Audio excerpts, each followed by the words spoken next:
Dobro Pajalovat, everybody, and hello, good evening, good afternoon to the second matchup of round 1 of Revival Tournament, brought to you by Revival Divisions League. That is us. The unbelievable video you've just seen is brought to you by one of our video editors and designers, the lovely Torsolman, so shout out and a big thank you from us. My name is Mathis, I'm your host today and might join the conversation every once in a while, but as you can already clearly see on screen, I will not be the one casting.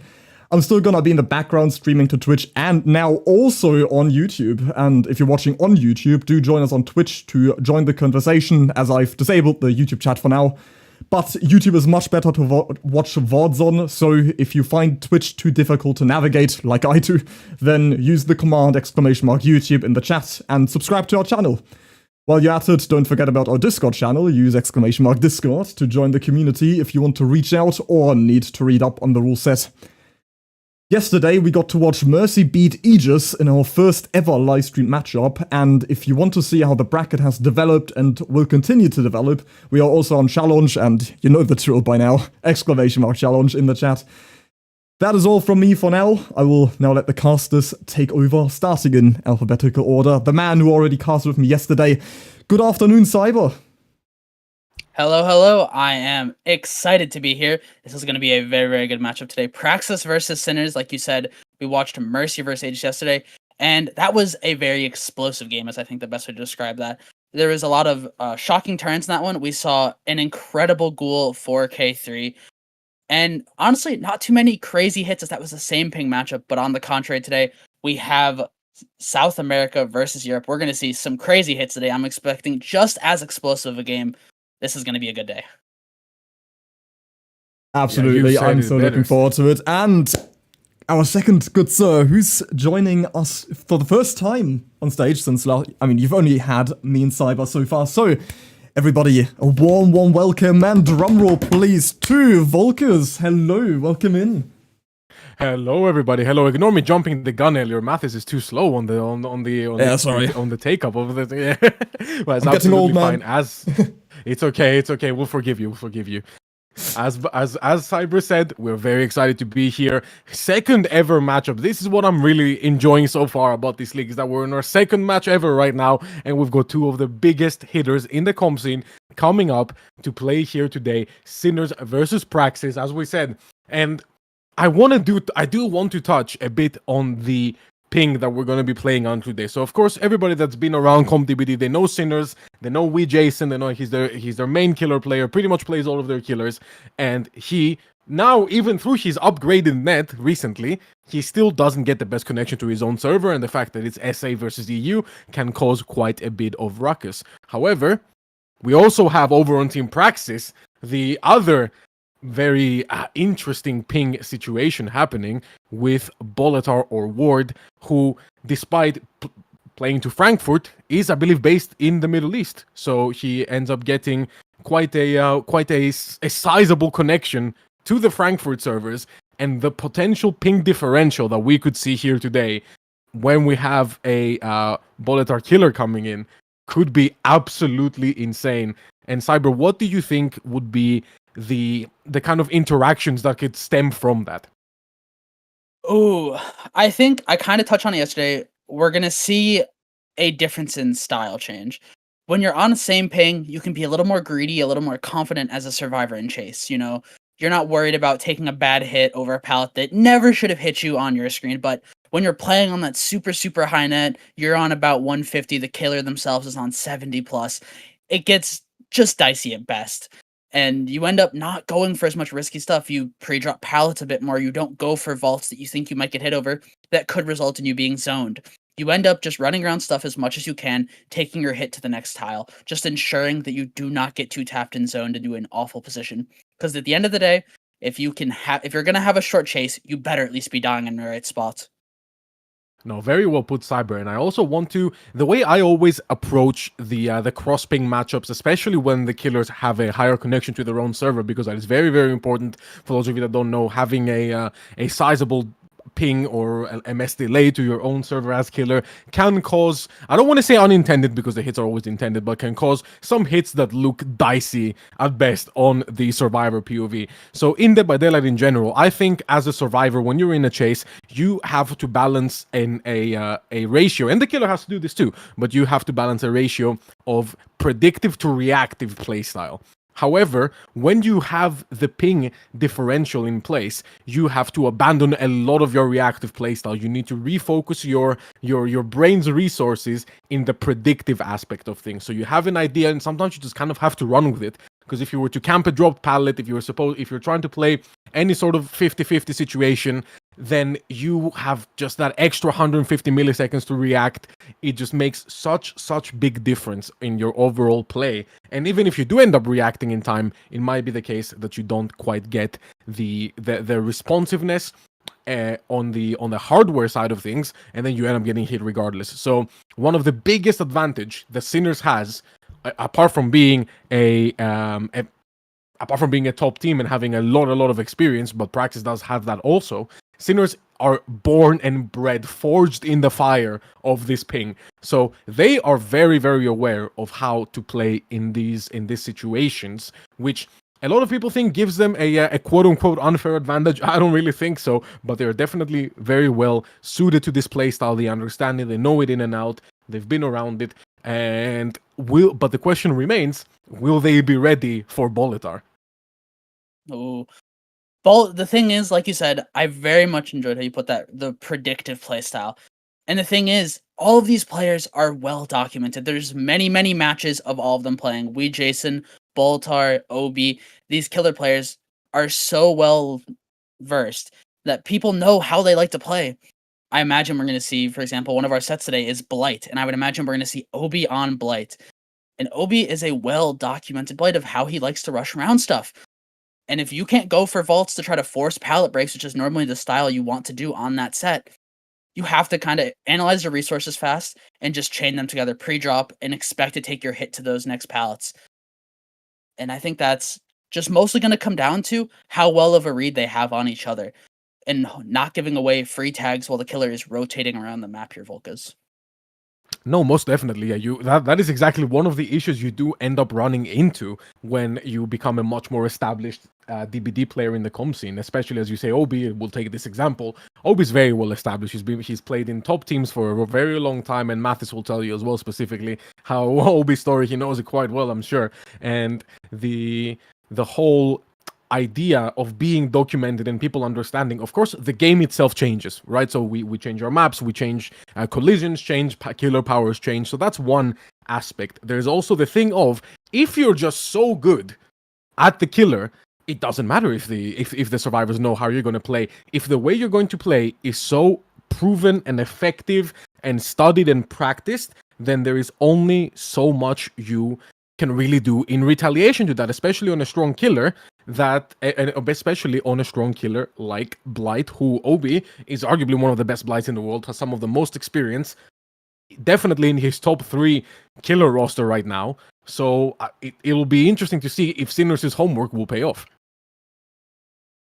You know what, Volkuz? I'll gladly take that invitation and talk about Obi after you've put it so nicely already. Yeah, Obi is one of my former teammates for a very long time when we played on the original O-Boy together back in 2022.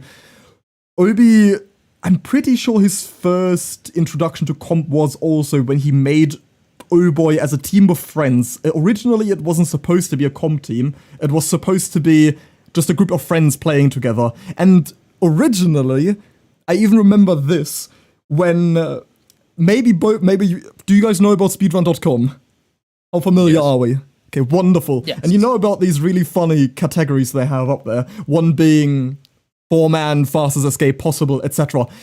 Team O-Boy used to be, or the old O-Boy, used to be number 2 for the longest time, and I'm pretty sure it was Obi, Nico, Nagard, I think his name was. Really OG players anyway. But then, yeah, 2022, O-Boy came to be as an actual team with Daimao, Hitboxes, and then me as well, joining during Season 7.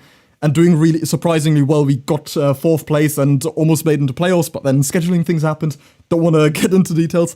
But yeah, And then, yeah, Obi just over time developed into becoming practically the best killer, or one of the best killers in the community now. He was a very big fan of the Blight specifically, and I remember him becoming so good that we let him play Blight instead of our main killer at the time, and he outperformed him right from the get-go. And yeah, ever since, he's been focusing on killer until he ended up becoming the main killer for Uber in 2024 in Eternum. Or he was a killer for Eternum, but it was mostly someone else playing. And then, then on Calamity he became one of the main players. And now then moved on to Elysium, became one of the main killers, and now he's on Praxis. And it's kind of become his and Bolitar's team, so it's a very, I love these, I love talking about these histories because I'm also just so familiar with them, considering I've been around since 2021. But yeah, I'll hand it over back to you. Thank you for the invitation anyway. Yeah, to touch on though, our sets today, we are going to be starting off the day on Lich here. Now, Lich is probably our least mobile of the set today. We have two other S tiers among us. We have Blight and Nurse, but Lich is still no stranger to crazy hits. Those skeletons, Volkuz. If you, the killer casts those skeletons don't even look like they're on your screen yet if the ping is so bad, especially on Dead Dawg's Saloon. There is so much elevation in switch shifting in that map. That tell me a little bit about how you think our killers are going to play around Lich on Dead Dawg's Saloon. Most certainly. Again, as you say, there is a reason we give Lich, DDS to Lich. And you see him sometimes on normal Lake Mine. You'll see him on other maps also. But again, as you mentioned, it is about that elevation differential. So for those of you unfamiliar, I'm sure we all are, but just in case, the Lich has access to 4 spells. The two main ones that can be used in Chase are your Mage Hand and your Flight of the Damned, which is the skeletons, as we like to call them. So the skeletons are essentially a projectile that is shot around the level. If you're on the same elevation as the killer, you can simply crouch and then you're absolutely fine. If you, however, are not on the same elevation, if you're above the killer, then you don't have the option of crouching. You immediately could get hit by this, and it's so detrimental. Imagine like being, it doesn't have the same M1 cooldown you get from a normal hit. The Lich maintains his forward momentum after casting it and can catch up very quickly, making it extremely lethal. And on DDS, the shack has elevation, main building has elevation. A lot of the buildings that you see around the map have elevation. Gallows has elevation. So very versatile for the Lich to be able to play around that. So whenever you do, a lot of the time if you're playing a DDS set, you will take your tag either to shack or to the main building to try to prolong your chase. However, in this situation, that might not be the greatest option that the survivors have available to them. They might need to play around some of the more RNG-based filler palettes. They might have to play around some of the some windows that could potentially spawn on the map. And then it becomes a kind of a different game. So the standard safety that you find in Shack and Killer Shaft, in Shack and the main building, excuse me, is all of a sudden removed. However, this in itself has its own counterplay, and that is called keeping time of the cooldowns of the Lich. If you know when the last time the skeletons were used, then you can play around that and know that you have this extra sort of 40 seconds on main building when you're safe, but then you need to be able to transition from that into a different safe chase location in total.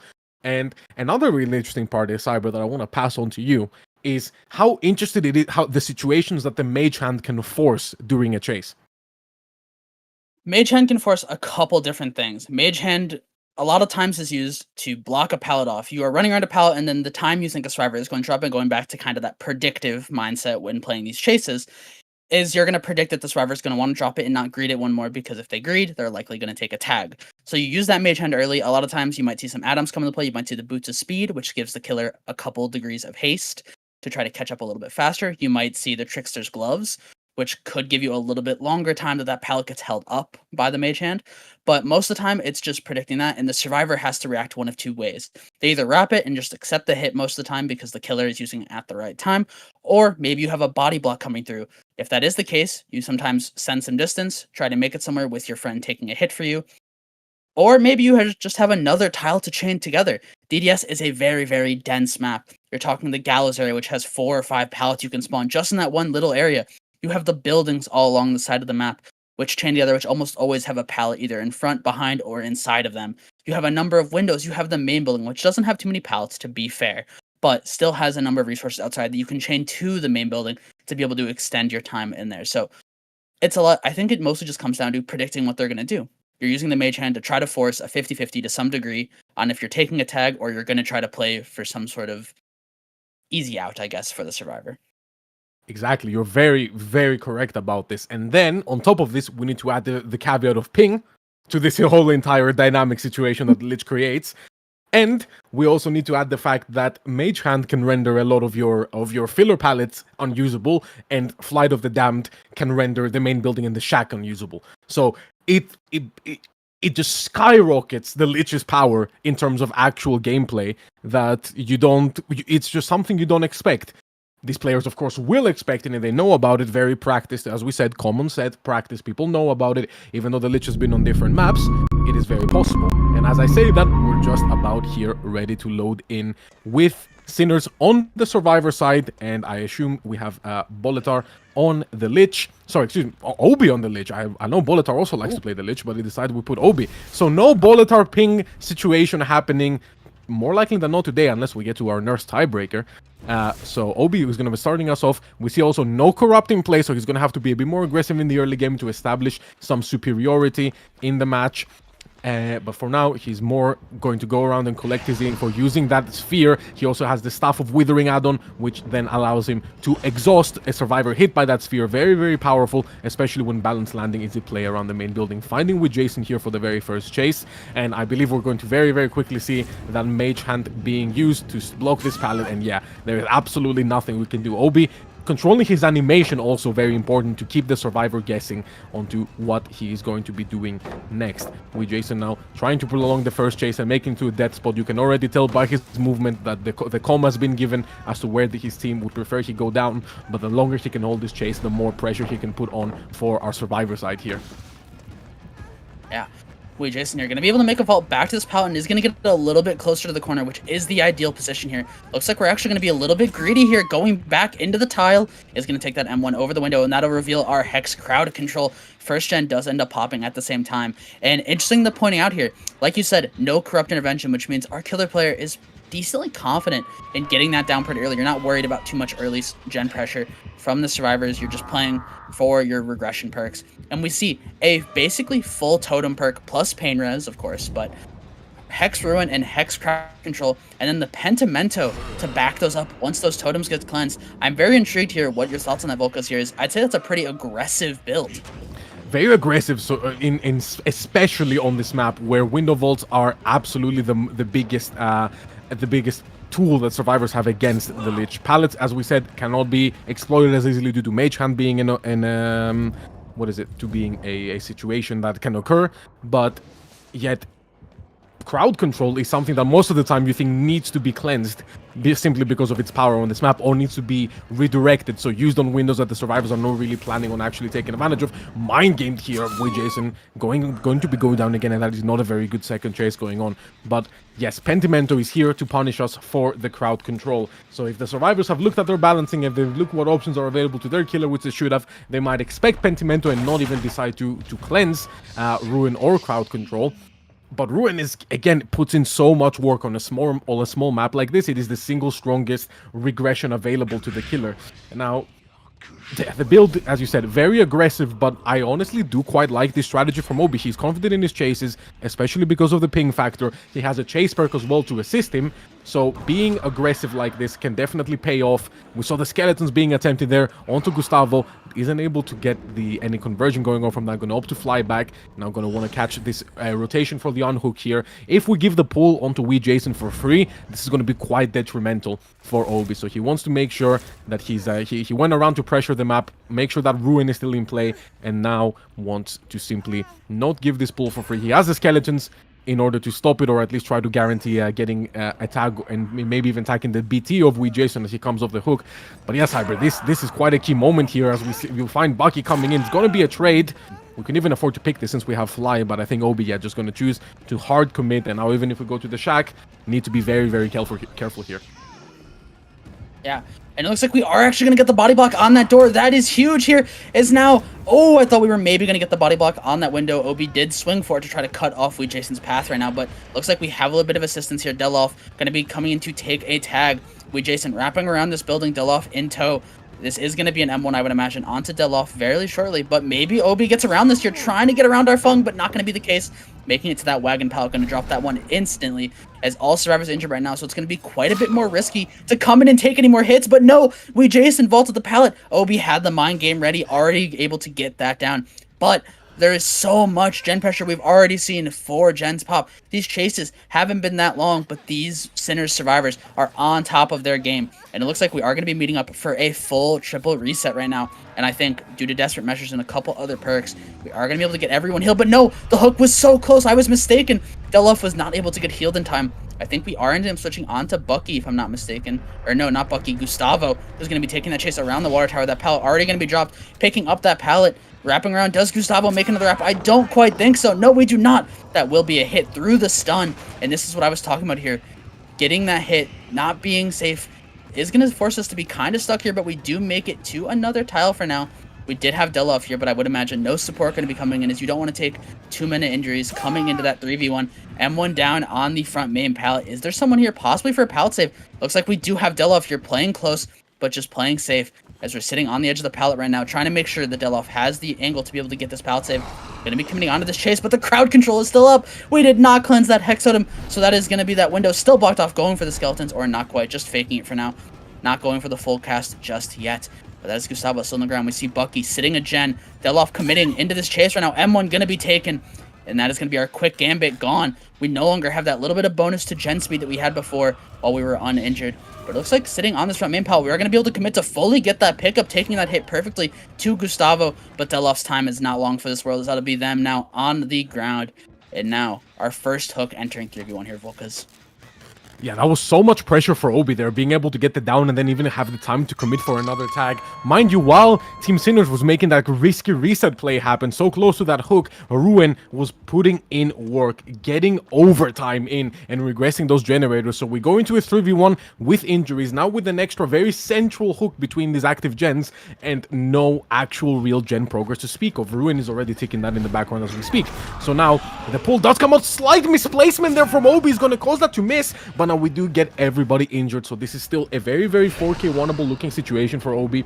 I was about to say he just needs to not tunnel vision too much on these chases, make sure that he can control the generators. And yeah, normally in the 3v1 when it's against hexes, you want to make sure that you have cleansed Ruin before the 3v1 begins, or in the very early stages in the 3v1 if you don't have injuries, because otherwise it's just so much pressure, so much pressure. Obi did not give a singular damn right there, just swings for that. Gustavo going to be taking that down. That's going to be potentially a pain rest. However, very smart from a Survivors of Team Sinners here.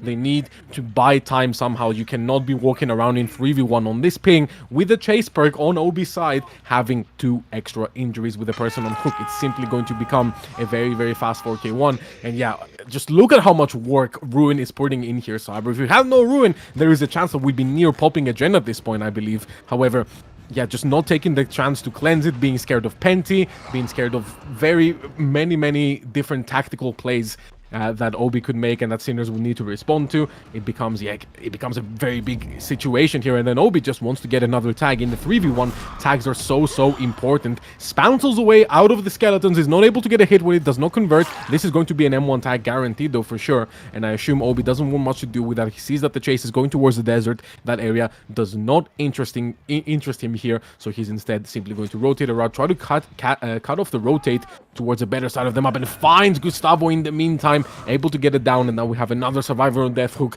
Ruin is still up, the 2v1 looms, Bucky is injured. It's looking dire right now, Cyber. Yeah, I'd have to agree. I would like to point out, we did, I think, hold pain res on Gustavo. We walked past the pain res hook on our first hook, and now pain res will be used hitting Bucky's gen. We have information on Bucky being on that gen, and also which gen has the most progress, so Obi has the confidence to commit to this. Knows there's no real threat of a gen popping anytime soon. M1 going to be taken onto Dolof here. Unhook coming through right behind Obi's back. Now, Bucky is our last fresh hook survivor, so if we want to commit to this for the pain res, that is a choice we can make. Looks like we are going to be using Mage Hand on that Jack Pal to hold it up, and that'll be an M1 down onto Bucky right now, but I would imagine we're not going to pick this one up. No, we are not. as, oh, maybe we are actually going to take that pickup. It's Gustavo forced deeper in the gallows, Deloff sitting on that gen, and like you said, this central hook is so crucial right now. Obi just has so much pressure on these gens. You cannot take much of a greedy position. I think we're actually going to end up holding that pain res once again here as we hook deeper on that 6th gen. That Hex Ruin still being up gives us so much confidence that we don't need to use our last pain res. We can instead pocket it, wait for Survivor to get that unhook, and use it at a more opportune time. But I think we're using our fly here over onto Gustavo, who's going to be taking that chase into gallows right now. Playing the M1 game around the filler, went for the skulls, but is just going to walk through the pallet and meet their maker as Gustavo ends up on the floor. Deloff not getting the pull. Interesting play here, just sitting the gen, hoping maybe the killer somehow forgets. Maybe the killer looks around for a stealth of some sort, but I think Deloff knows the only way to get this is somehow maybe Obi forgets this gen exists, but I don't think Obi's going to let that happen here, Volkuz.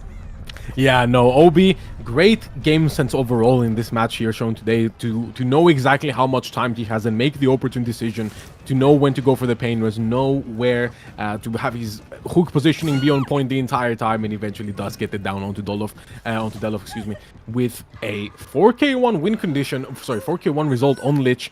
Again, this is not unheard of. This is something that can absolutely happen, especially when you take ping into account. However, this is still a very good showing from Obi, and I think he's feeling pretty confident going into this here today, Cyber. I think he, honestly, it's hard to even say that he really misplayed. I guess his build value wasn't complete in terms of he didn't get any Pentimento in, but in fact, the fact that he had to sacrifice Corrupt meant that he had to give up that first gen for the first chase. It was still not a bad chase whatsoever from Obi, but there was only really so much he could do in that situation.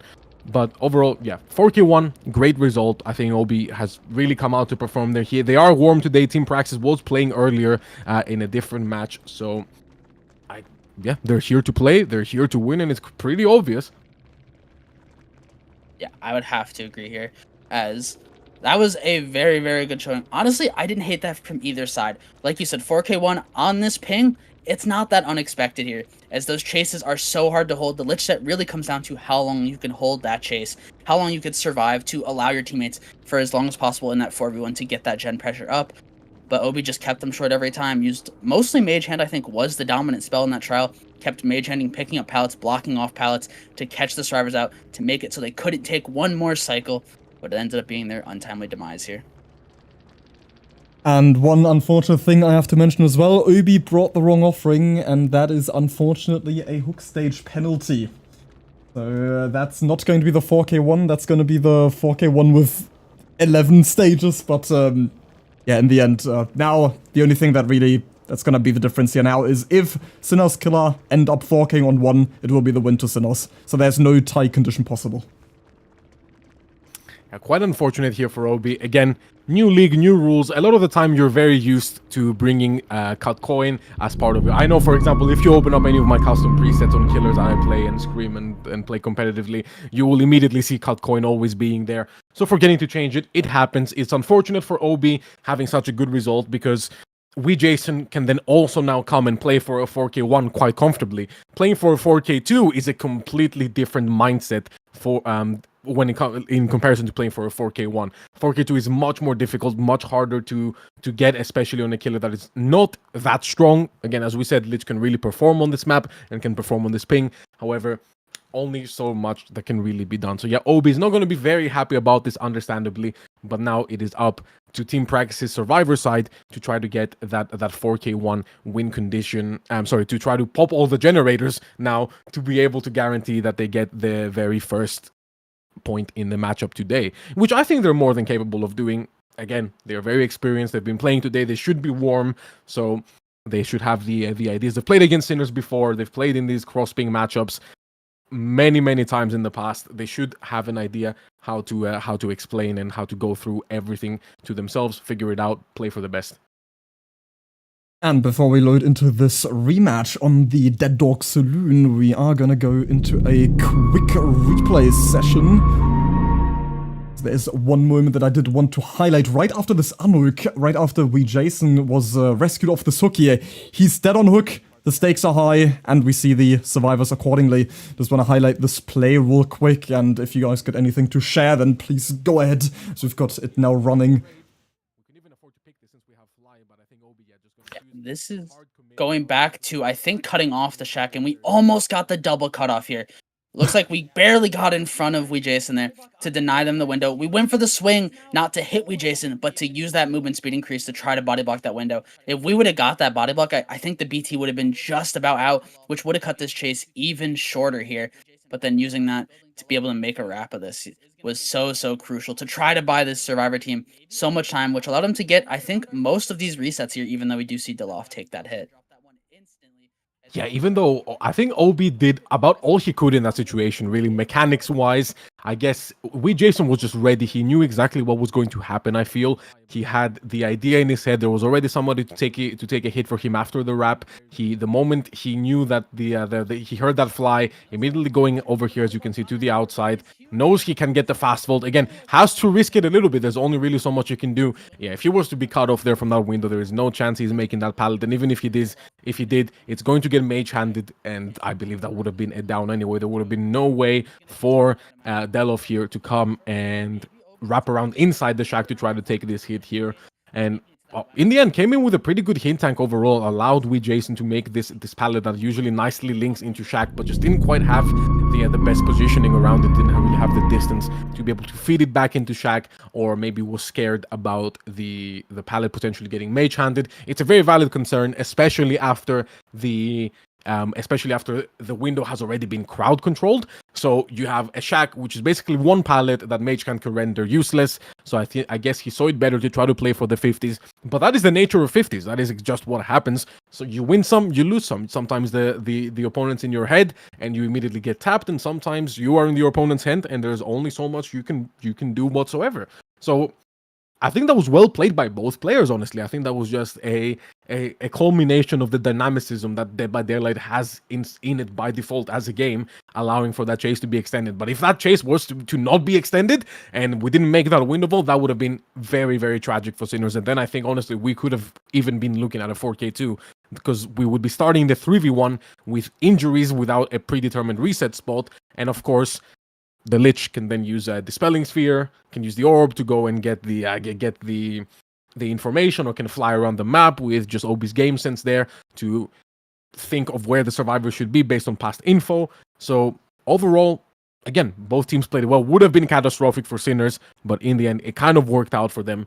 And now they have to they have to get now Praxis has to get all generators popped, which is going to be a lot to ask for against Jason. Cyber, how would you, on the survivor side, how would you approach the playstyle here, especially thinking of the perks that could be in play? If Jason was to run what Obi just ran against you, how would you approach that? Assuming that it is the same build, you're assuming no corrupt, you're assuming a totem focused ideal. I think you'd have to do kind of what the serve side of Sinners did this game as Praxis, where you crank those gens early. You need to try to pop 2, maybe 3 for that first chase possible. You have all the resources on the map. You burn it all. You go shack. You burn shack early. You burn your strong pallets. Because early on is really when you can afford to do that, because 3 survivors don't have anything going on for that. They have all the time in the world to just crank those gens. Maybe you come in for support, maybe a head-on. You do have to be aware, assuming the same build. There is the Staff of Withering, like you said earlier in that trial, where you can kind of get the info and deny head-on by exhausting the survivor in the locker if you are aware of it as the killer. But overall, I think you just need the hope that your first chase lasts. You just need to get as many gens popped as possible while no one is forced to rotate or do anything else but crank gens.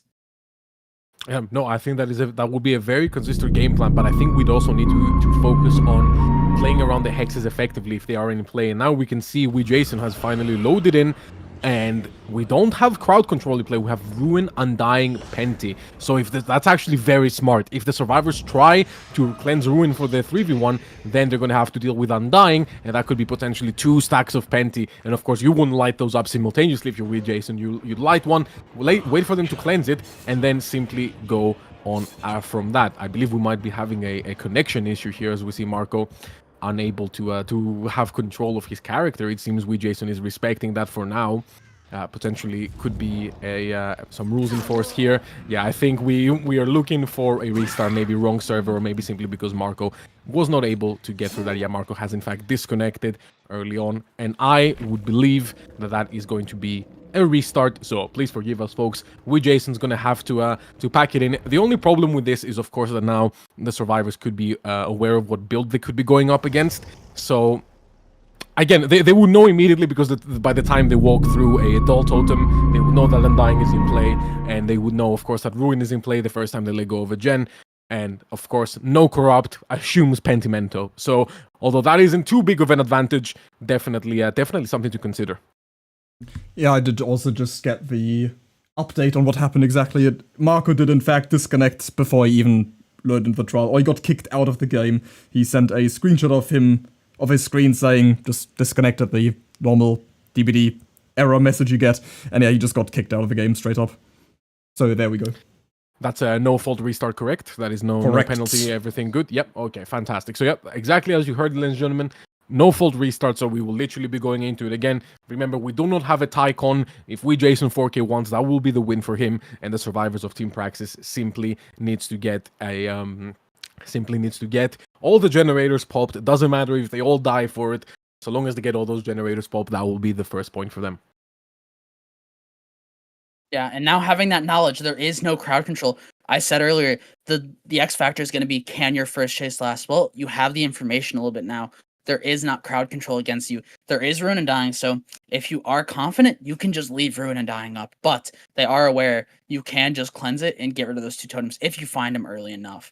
Normally, you don't cleanse the totems unless you're able to find both, if you're expecting Ruin and Dying, because there's no reason really to cleanse the Undying totem if you're not finding the Ruin totem anyways. It's just wasting one survivor's time, and you could just be getting quite a bit more gen progress. But we are back. Jason on the Lich once again, burning that fly very early on, crossing that map, sees the Hex Totem very far, is going to go check it out, make sure the Hex Totem does not pop instantly upon the start of the trial, and look at that V1 already cleansing the Hex Totem. Are we even going to make it to this? We send our skeletons around the back of main building, we have the terror radius increasing, it's going to be close. I think we are going to get the cleanse, and Undying gone off the rip. And now, V1 rotating away. It looks like Marco is going to be our first chase, making it to that front main pallet, but already forcing the mage hand. We're going to send it to another pallet. Do we make it? Yes, we do. Marco, chaining those resources together, has a third pallet in this mid area to be able to try to extend this chase, but Jason, just walking through, disrespecting, does not care about your pallets. I'm sending it.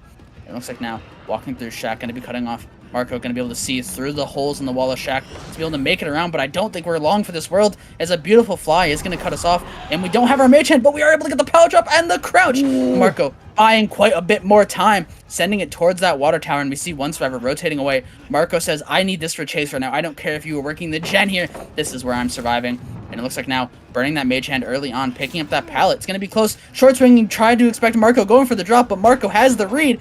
Going for that window, and is going to make the vault. This first chase is everything Praxis needs it to be, Volkuz.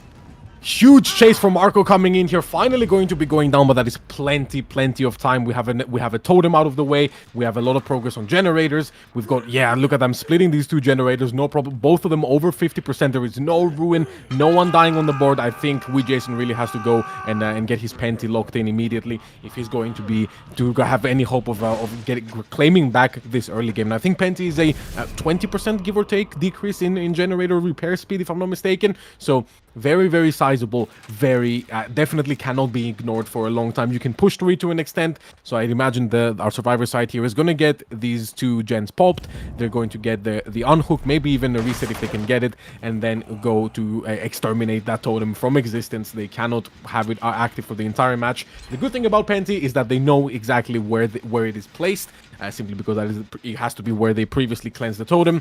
Marco being hooked next to it, of course, means that they definitely got the comm that is where the Hex Totem is. And yeah, Jason in a very precarious situation here, having lost most of his build already, having no ruin.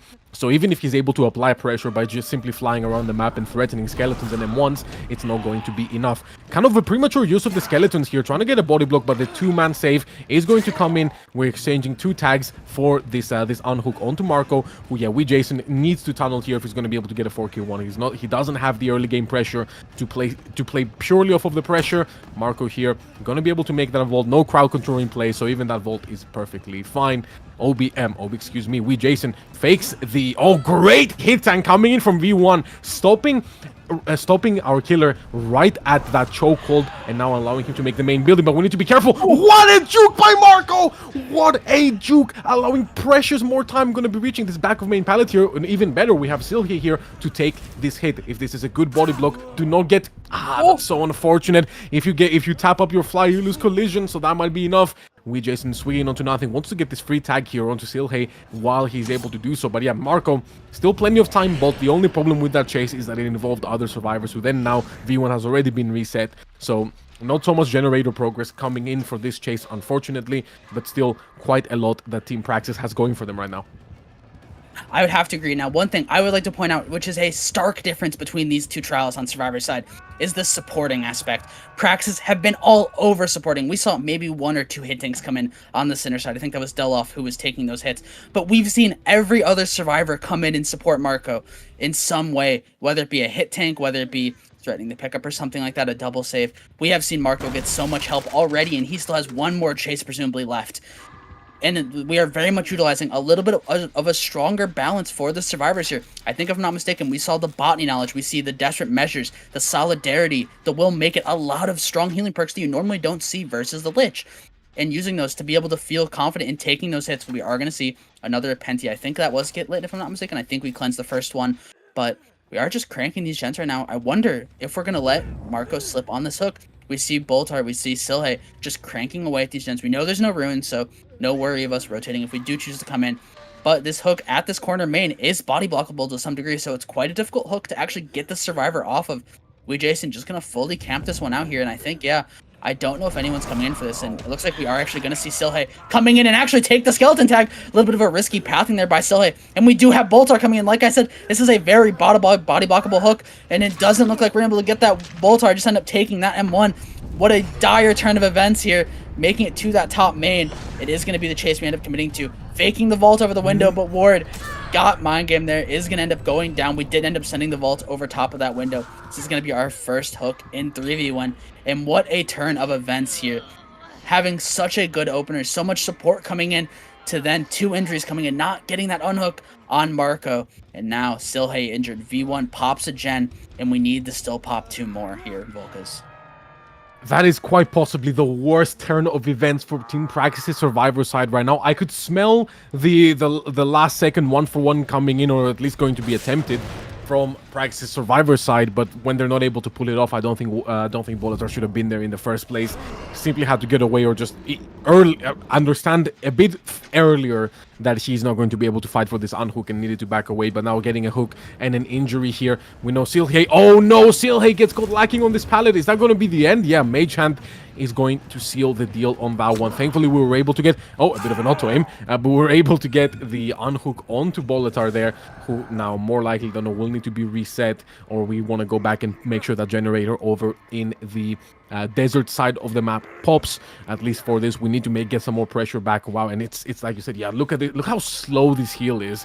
Because of Pentimento, this is taking absolutely forever, and I don't know if they're going to have an opportunity to cleanse this Pentimento in 3v1. They need to focus on their gens. Remember, they still need to pop 2 more generators to win here, and Lich now is just going to be able to fly forwards and backwards all across the map, pushing them off the gens, and it's going to take just so much longer for them to be able to rotate and get them. Spots the Crow coming in, but the unhook does in fact come off for free. The skeletons are not able to reach, and Silhey flying, just going straight to the main building, looking for that safety. Looks like Jason is more interested in Bolitar here right now instead of going back for the injured Silhey with the BT. The healthy Bolitar, however, going to be in chase. If we have a strong chase here, we can really bring it back for the Survivor side. We're going to swing. Oh no, Bolitar, who is the player on the highest ping right now. We need to keep that in mind. Bolitar is probably on 200 MS or near enough that at this point. So we definitely need to keep that in mind. And it's going to be right back on that Pentimento. But Jason knows it. He knows that they want to get that Pentimento out of the way to get that gen pressure that they need. So really a lot of decisions to be made here from Jason. Do you allow them to pop the extra gen for the Pentimento? Do you completely interrupt it and take Ward down with you, shooting him right through that pallet there? And yeah, okay, Cyber, I think Jason is on a good course to 4K1 this and get the win for Sinners in the first set.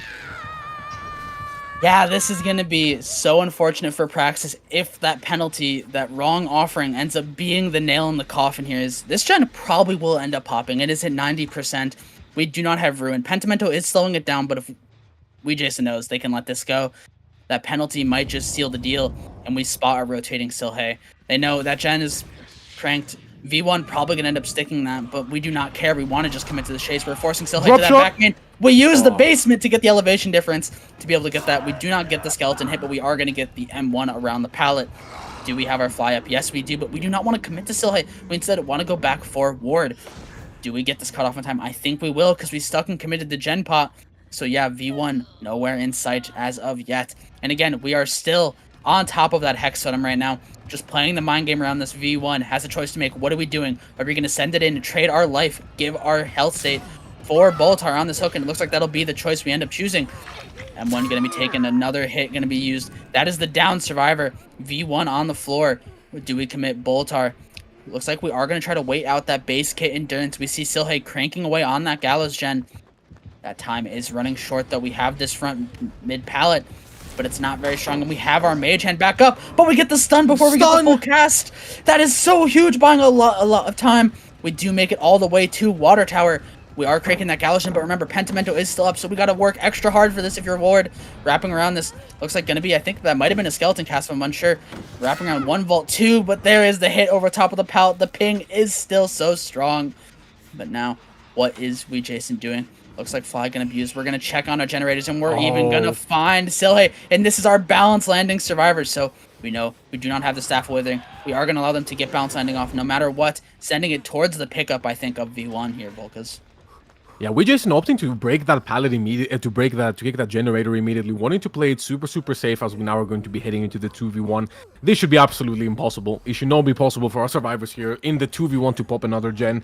They would need to have an insane gen split with a lot of progress already on it, even though Gallows gen already definitely has a lot of progress in general. Even after being kicked right now, it does not have enough. There's no other progress anywhere on the map, I believe, so survivors of Team Praxis are just going to have to unfortunately lay down and take that, and this is probably where they're going to be feeling quite bad mentally, losing out on this game simply because of the penalty. So that might take a little dip into their mental, but of course these are seasoned players, so they might simply not let that get to them. You are gonna try get grabbed off of this totem immediately, and that's gonna be a 4k1, which if we didn't have the penalty, as you remember, would be a tie. However, now we have a win for Sinners, going up 1-0 in this matchup. Well, what a dynamic game we had here, Cyber. What a back and forth. It looked very much in Praxis's favor. Then one slip up made it look very much in what's it called? In Sinners' favor. And then it looked like Praxis could potentially have an out here to try to get something going, but being unable to cleanse that Pentimento, I think, really hurt them overall. What do you think? I'd have to agree. The Pentimento definitely played a huge factor, but I just have to go back to it. It has to be the unhook on Lamarco. Silhey took the skeletons, rotated through main, gave the elevation advantage to Jason, took the skeleton tag, vaulting out that window, and then we had Boltar come and try to go for that 1-for-1, but that is not a hook you can 1-for-1 on. The box is so close, that hook make it to where you have to rotate around as a survivor, and the killer can very easily react to that and just body block you away from it. You need to go for that double save there, but the skeleton tag made it not happen. So yeah, I think that was really the huge tipping point here in that game, but that is set one going. And I would like to point out here, if I'm not mistaken, that was Praxis' set choice. So Sinners taking the opponent's set. Now we get to go into Blight Gashaven, which obviously we did talk about Obi earlier. Obi, a very seasoned, confident Blight player, but you'd have to imagine if Sinners are willing to pick it themselves, they are equally as confident. Now, and I'm really glad that you mentioned the unhook mishap, because that is exactly what I have featured as well for us in the replay. So let us have a quick look at what we've just, the highlights that we've just been able to witness in this previous game. So that's exactly what I wanted to look at as well. Most definitely. I would really love, I love this replay feature. I want to go back and analyze that. I want to talk exactly where the mistake could have been and where maybe that tragedy could have been prevented, because it was for sure possible, and being able to talk about it, I think, will give everybody at home a better idea of what the alternative is. Let's see if we can get it. Yeah, so the first clip I had was of Marco's chase, but yeah, let us just run right to this unhook, because that is, as you've very truthfully pointed out right from the get-go, this is where everything fell apart, kind of the snipe on Milay that Jason's about to get here. Should be getting to it very soon. We see Marco, yeah, on the hook here, nearing this death, and we have two people setting up for the save, as to be expected, because you both also pointed out during the game that this is very easy to body block. But if two healthy survivors come in here, this is very possible to save, and here we get it. Milay gets struck by the skull over the vault, and now we only have the healthy Boliter come in, and there's just absolutely no way he gets this. It's really unfortunate for them. Yeah, what I want to talk about really is the fact that I honestly, as much as I hate to say it, because again, there's a lot of ping and decision-making time, it gets cut in half with all this this latency going on, but that was 100%, I think, a little bit on Boliter, that he needed to rotate faster after after he saw that the skulls were going to connect with Silhay, and he needed to abandon that unhook a little bit earlier also. So if we have it to where, yeah, so the skulls are going to come in a second, and I think the comms should have gone like this at this point. At this point, Boliter needed to already be there or be close enough. Of course, Silhay probably didn't expect to get hit with that, so you can't really blame Boliter for it. But again, if we go back just a few seconds, Mathis, we can see, yes, here. So the skulls are going to come in. They're going to tie Silhay. Boliter isn't there in time. That's absolutely fine. But here, boom, Boliter should be gone. In my humble opinion, Boliter should have left at this exact point, because there is simply nothing really else you can do. You know that the fly is going to be off cooldown, so you know he's going to catch up to you. So ideally, you stay as far away from the active gen and as far away from Silhay, and you try to give yourself an opportunity to chase. Giving a tag here is, I think, actually the most disastrous part of this unhook. Yeah, I definitely see what you're talking about there, because that did also result in a pretty fast down here. We take this M1, we run up main, and then a good mind game by OB, flying up the main stairs, faking that we're going to fly over that window. Is once you go over a vault with the fly, it does kick you out, regardless of how far into the duration you are. Looks like Ward even plays that, fakes it a little bit, but OB fakes it themselves as well. Ends up canceling Still, it. Still, Jason on the kill, it's not OB, good sir. Oh, my bad. Wrong killer, wrong game, but Jason ends up faking it. But faking it and catching out Boliter, and that ended up being a very, very fast down into that 3v1, getting a lot of, that was the huge 30 seconds of momentum shift here for Sinners. And the other thing I wanted to highlight was this chase at the start, what we had by Marco here. Starts very early and it just carries on forever, it feels, and this gave so much momentum to them. I'm pretty sure right here he lagged out a bit, and he wanted to drop the pallet but just got cancelled. Yeah, it looked like his prompt got eaten there, actually. I was quite sad about that, because that would have been even more impressive to the overall continuity of his chase. Not that it wasn't very impressive overall and didn't make a great play happen, but yeah, if he didn't get lagged out there, that would have been nasty. And on this map, when you get all of these front main fillers kind of spawning, it is very difficult as the killer to try to make up for it. Some killers can deal with it better than others. So, for example, maybe a well-placed Cenobite chain can deal with that, because you never really have the space to transition between the two. But just look at that. Just great understanding by Marco. Great spacing. Good idea of playing on tempo. Had to play a bit of a 50-50 there. Didn't quite get the chance to see Jason through that the window check spot there. But that was just so good until we went to that unhook. But enough about that. We are now loading in to our Blight game. We have Team Praxis on the survivor side, and we are not on our normal suffocation pit or something or blood lodge or something like that. We are in fact on Gas Haven. So Cyber, how do you think Blight is going to be affected by Gas Haven here? We talked about it a bit yesterday. We saw Hillbilly on Shelter Woods. That is a very old map. This is also one of the maps we used to see very often in comp. We saw Billy. We've seen Blight on this map. I'm very happy to see us come back to this map. The huge crux, oh my, already a demonic hit there by Jason, is going to be that main building. Main building is really the super difficult part to play around. The rest of the map is just normal auto haven. V1 already going to end up on the floor right now, as it looks like we don't have too much gen progress right now. We see Marco, our deliverance server, starting to set up. We also see that main building gen getting worked early on by Silhay, wanting to open that up. If we can get done that main gen, you can chain the garage a little bit easier into a couple of the front pallets, as well as chain it into that main room that has the shelves that are so hard to bump around as Blight. Looks like, though, we are going to be letting that go, and the gen is blocked off right now. I didn't see which perk we have as killer that is blocking that perk off. That is not Repressed Alliance here. Grim Embrace. From our Grim Embrace, yeah. That's huge. So it looks like maybe even going to play for Freshes, maybe not even play for Tunnel, just to go for the full block on those gens to get that huge part where the survivors don't really have a whole lot they can do here, Volkuz. Yeah, and I think Grim Embrace has a very, very specific use here. If we were to point around the Survivor build at some point, of course, now Ward is having a great chase so far. We're trying his best against the Wee Jason Blight. We will see that one of the perks that Survivors have access to is Shoulder the Burden, if I'm not mistaken. I'm pretty sure I saw that. So Shoulder the Burden being in play makes the tunnel out very, very difficult. And Blight is a killer that relies on getting to the 3v1, and then it becomes almost impossible for the survivors to get there to do something else unless they've already been trampled with. So yeah, having that Shoulder the Burden in play and on top with Deliverance, it's just so hard for the killer to play around, and knowing that it's in play will for sure change your play style overall. So I think that is kind of what Wee Jason has been thinking about here, who's been doing a great job mechanically, at least on the Blight right now. Gashaven is a pretty big map overall, so really needs to pay attention to his rotations, collect as much info as possible, and pretty much be on top of the game. You can't really afford to have any slip-ups here. He's going to be able to get that hit onto Marco. That's going to be a third fresh, and that's going to be the third stack of Grim Embrace. So yeah, I mean, Wee Jason has an absolute monster of the build. The survivors have an absolute monster of a build. I think what they need to do here is kind of make sure we focus on the fact that Blight is still a 110 killer as of the couple latest patches ago. So playing around here in the main building is just so hard to convert anything with Blight. So I think, yeah, Silhey here, we can find him. He's our very last fresh hook. So of course, Wee Jason's going to be interested in committing this chase. But yeah, being around the main building forces the Blight to play a bit of an M1. And because he's just an M110 killer, there's only so much he can do. Instead, finds V1 here. However, if he is able to get it down and start, V1 expertly dodging that hit. The Blight player himself, he knows what to do against the Blight, but now he's gonna run to the main building.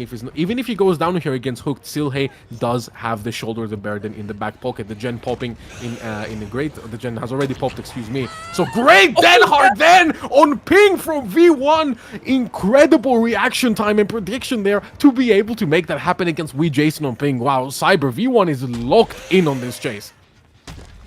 Yeah, V1 is here to have these chases, and it looks like Marco, we are going to switch our survivor, find Marco. I think Wee Jason is bouncing around the map trying to find Silhey here. We got in the chase a little bit at main building, but I don't know if the Blight ever actually caught eyes on who the survivor was.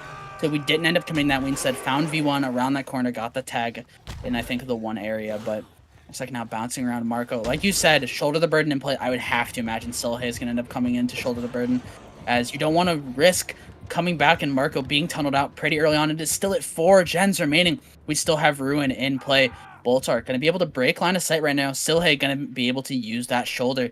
Is now exposed. Now, that isn't too dangerous versus Blight, as rush hits do not give you the normal M1 exposed hit. So only if we get M1 to buy the 110 killer will that cause us to be insta down. We do have a survivor here trapped. We're waiting our rushes out. Silhey on, I presume, that other Hex Totem. V1 going to be wrapping around this. We know that Dead Hard's already been used, so we don't have anything else really to play. That'll just be V1 on the floor. Boltar about to pop that second gen, and we are going to see our Ruin end up going as well. Would like to point out, speaking of aggressive builds from the Lich set, we also have some pretty aggressive Blight build here. Grim Embrace, you're obviously hoping for those 4 stacks, but we have Ruin, Undying, Eruption, so just as much good regression as we could force into the build with those other 3 perk spots here, Volkuz. Yeah, for sure, Cyber. Yeah, aggressive, full-blown gameplay here from Wee Jason. His build mirrors his playstyle right now. He's just literally flopping around the map, bumping everywhere, getting as many survivors injured, committing the chases every time he can. But an interesting thing here is that, yes, we did use the Shoulder the Burden onto Marco, but we didn't, and now we don't have one for V1. And so you could use Shoulder the Burden again, but it would simply make no point. V1 going to be hitting that plot twist. Great V1 tech there from Wee Jason to get Marco down here. Pretty impossible to react to that overall. V1's going to make sure he stays safe and out of the way, but now we have 2 potential tunnel out targets again. Only 3 generators remaining. This is the thing, when you're playing competitive killer in Dead by Daylight, you need to balance going for a tunnel out versus map pressure, and Wee Jason right now has both of them kind of maxed out. Even though the survivors have an insane perk to help them out here and have already used it, Wee Jason has just put so much pressure on them while also progressing a tunnel out that is really putting them in a tough situation here. Silhey going to be getting found here, unable to get converted on, and that was all of Wee Jason's rushes right now. So he's just going to take the kick on this gen. Very aggressive check spot there by Silhey to go into it and try to play off of this chase. I'm going to use that light for max distance around here, and again, I think because this isn't an actual hook, still, Jason wants to get this for the Grim Embrace, but Silhe doing a great job juking Jason there, denying that flick. 2 sets of rushes now completely whiffed. Surely Jason can't commit this for much longer. He's giving them all the pressure back. Again, he's going to get a lot of it if he manages to get the down onto Silhe, but if he keeps being stopped like this, then Cyber, he's going to have an issue. Yeah, and Silhe is just making this maze tile a living nightmare for Jason. Now going to be able to get 2 rushes and a tag. But look, all survivors are healthy. Both of our tunnel outs are away. Working those gens right now. We have a lot of gen pressure coming in. Looks like we're going to be slow vaulting this pallet right now, playing these mind games. Jason going to end up getting the break on this one. Silhe's chase might be the heroic thing that Praxis needs. Is now denying that Grim Embrace for even longer. Looks like we're going to see our 3rd gen pop. That was a double gen between Marco and Boltar, but finally that down coming in is V1 on another gen is the question. Do we get to see a 4th gen pop before the hook? And yes, we do. That is the 4th gen popped, and now Silhe, another added benefit. This is our final hook for Grim Embrace here, Volkuz. Silhe is our aura survivor, obsessed survivor, which means we only get the aura of the survivor on hook, which isn't really that helpful, I'd say. Yeah, no, definitely not. He already knows where that survivor is. Definitely knows where the survivor is. So, yeah, I mean, that's exactly what we're talking about. Jason had so much pressure before with his, with 2 potential tunnel outs, shouldered another hook onto Silhe that wasn't even really real, and now is when she needs to make something happen. But of course, Team Praxis also knows this, so they're just simply going to take this opportunity to stealth. Every time, without failing, competitive Dead by Daylight that I have seen Grim Embrace played, no matter which killer it's on, no matter what map you're on, every single time when that 4th star comes in, it gets stealth, and it is so crucial that it needs to be stealth fully. But, okay, no, Silhe surely just dead here, no?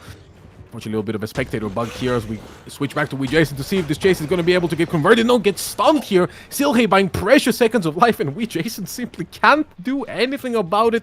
Silhe has Jason's number here today. He's calling it and he's hanging up the phone. He's cold calling Jason mid-match and saying, I own you. So now Jason, you're going to rightfully leave that chase onto Silhe.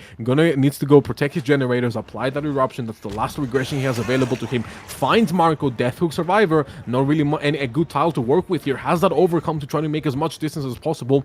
Very standard for your Deliverance survivor to also be playing overcome. And now just need to juke around this. Oh, could that chest change things? Unfortunately, no. He's not able to get the flare. We're going to see our very first survivor coming out, and now the Blight should really ramp up those fires and get going. He should be able to switch into a new gear. However, there is some gen pressure on the map, so we need to be careful of this. Slightly bad death spot there for Marco. Was forced into an area near V1's very active generator. Manages to vacuum the Blight into breaking the pallet. That is actually so huge to not get the other Death Hook survivor hit. And I think Cyber, I think 4K1 would have been a very acceptable result in the situation that before we even load into the game. I think 4K1 is kind of what you expect to see maybe. So if the survivors of Team Praxis can pop all of these generators, they're going to be in a huge advantage when Obi loads in as killer. I'd have to agree, yeah. And we saw Silhe and Boltar doubling up that super far gen. It is about halfway. We see V1 has their gen about 40%. So definitely in a spot where they could pop all and try to get some stages out the door right now, but don't know if we're on Silhe or not. Looks like Boltar has gotten away for the most part, stealthing towards that jump, has the sprint burst at the ready, waiting, but we see the Blight going across the map, actually not staying in this area, seeing if we can find the survivor, but Boltar gonna be able to stealth around these tires right now. No one found just yet. V1, I would imagine, just still cranking these gens. Horde is just watching the killer right now.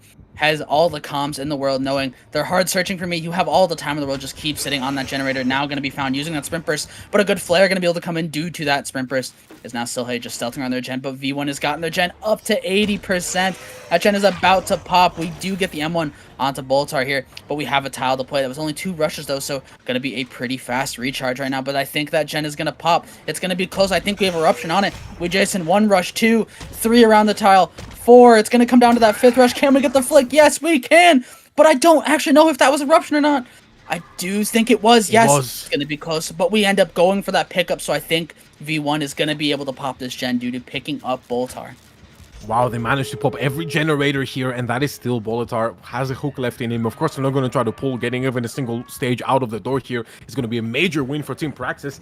But I think honestly, excuse me, the only mistake Bolitar made in that chase was giving the pallet control over for the jungle gym. If he hadn't done that, he could have potentially even delayed it to longer than the eruption. That would have been huge. I would have to agree here. Is now we are playing a bit of a waiting game right here. We have information on V1's location. Goes for a 2-rush flick. Is it going to end up converting onto that one? V1 wrapping around these tires right now. Has the Dead Hard back in our arsenal as we were hooked the second time since the last. M1 going to be taken right now. Makes it to the filler pallet in the corner. Rush around 1, rush 2. But is going to end up getting the down. Jason just sending the swing through the pallet. That is the net we've been talking about all day in this trial. But now Jason wants more, hungry, wants to try to see, can these survivors, can we punish this greediness? We got the unhook onto Bolitar. Looks like maybe trying to wait out that endurance. We send it up the hill, goes to the flick. It looks like we might be able to make it. It's a 110 killer right now, so it's going to be close. Bolitar sending it to the exit gate. Are we going to be able to get the point tech off? No, we are not. That is Ward out the door. That is Silhate in tow. That is 2 survivors out. And V1 is on the hatch. V1 crawled the whole way. That is all 3 survivors out and escaping the trial. V1! Oh my god! Team Praxis came, they saw, they conquered. What a textbook idea of how to play against Jason in this situation. When he has these perks at his disposal, when you've identified this playstyle, they just responded with it in such a great way, and we have to say it. Credit where credit's due, Silhate absolutely carried. Making the Blight, especially Jason on Blight, miss 2 full sets of 5 rushes in 1 chase? Are you kidding me? In a maze tile with no pallet? Are we serious?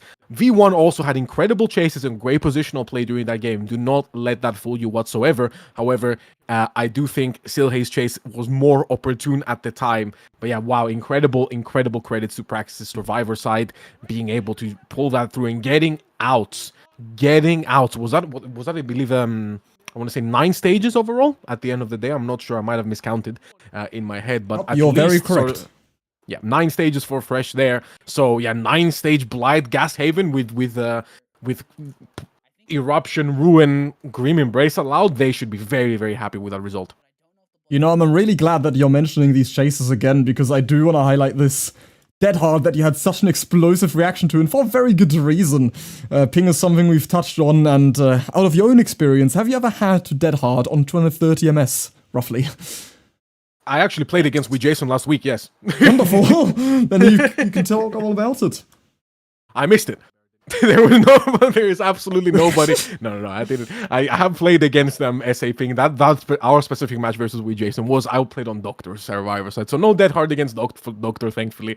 But yes, I've experienced high ping Dead Hard. I'm not known for being able to hit my Dead Hards on same ping, let alone on something like this. So V1, the amount of prediction you need to, I think that really more than anything came down to V1 just knowing how the Blight needs to play around in this situation. For those of you that are a bit more new gen to who V1 is and who you used to be in the comp community, V1 was a pioneer of Blight, definitely one of the most influential Blight players of all time, and he was screaming and playing matches at the time where Blight was being played on Gas Haven. So I think he might have tapped into his ancestral memoir there, really when it blast to the past to see exactly how he could have played around that situation, and that helped him predict, knowing that Jason was kind of forced to swing in that situation, finding himself around there. But also, again, because Jason still had some rushes left, it's never really a true force. So he won the mind game, won the prediction, and was able to time his Dead Hard properly. So that was just superb by V1.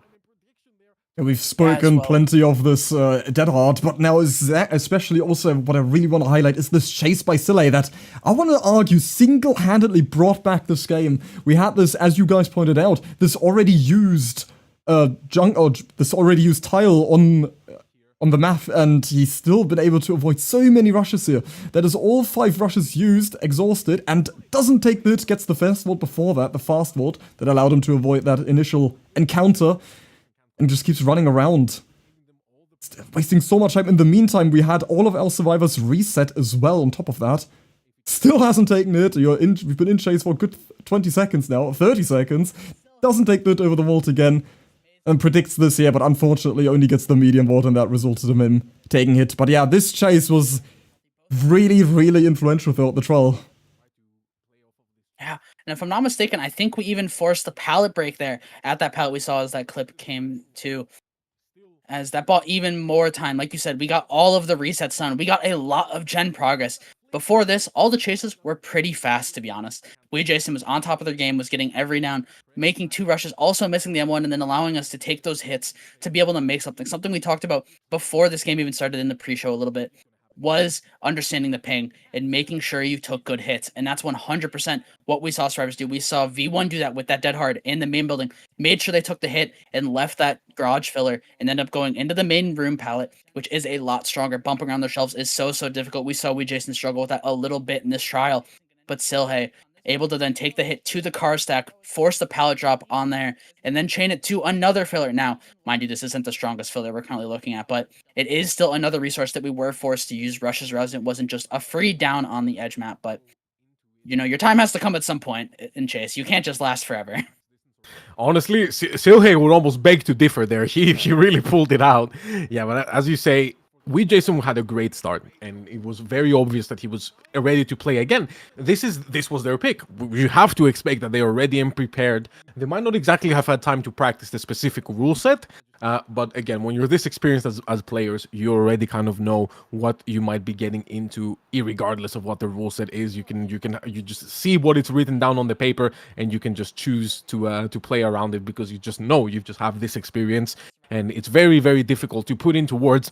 I think, Cyber, you'll agree with me. Dead by Daylight is one of the most, how should I explain it, most illogical learning curves in gaming. It's so hard to get good at Dead by Daylight because the experience you need to get is so unique to you, and you simply have to play it out to feel it. No matter how many people tell you that how to play a certain way, no matter how many times you see the good players do it a certain way, you simply need to kind of feel it out for yourself and just understand how you want to play around the specific situation. And it's that feel, what we call kind of game sense, what we call decision making, that really separates Dead by Daylight and what I love seeing. And that's exactly what our players are showing us here today. Just a beautiful display of understanding of the core game, the game sense that needs to go into it, and how to adapt on the fly to these varying positions. Because literally earlier, they could have been playing a Blight in a completely different league, very standard perks and adders, and now they've come here to us at Revival Divisions League. They have to play around Shoulder the Burden, they have to play around Blight with Grim Embrace, Eruption, Ruin in hand. They have to play around all of these new how should I say, variables, and I think it's just beautiful to see how well they've adapted. Yeah. That was something that we talked about during the bracket draft, is how the teams are going to adapt. This is such a different balancing. Normally on Blight sets, a couple core differences between is Gas Haven, not a map you see anymore. 99% of the time you're on Suffocation Pit 1. So it's adapting to the new map and playing around the gen layout, the hex totems, and all of that. Another thing you're not allowed is the hex totems. We've seen Ruin become a more recent banned perk for Blight. That is a perk that most leagues are not allowing anymore. Grim Embrace is almost never seen on any S tier, but it's something we are seeing today in these trials. But yeah, it's such a huge way, a different mindset you have to go into these games of what's your expectation. Are you going to play for just a fast tunnel out and force those perks and maybe risk eating Shoulder the Burden, another perk that just normally isn't allowed ever? So it's very, very intriguing to see. But nonetheless, we are back. We are in for our second half of this Blight set. It is OB piloting the Blight, and we do have the exact same killer build. We have the Grim Embrace, we have the Ruin, we have the Undying, and the Eruption.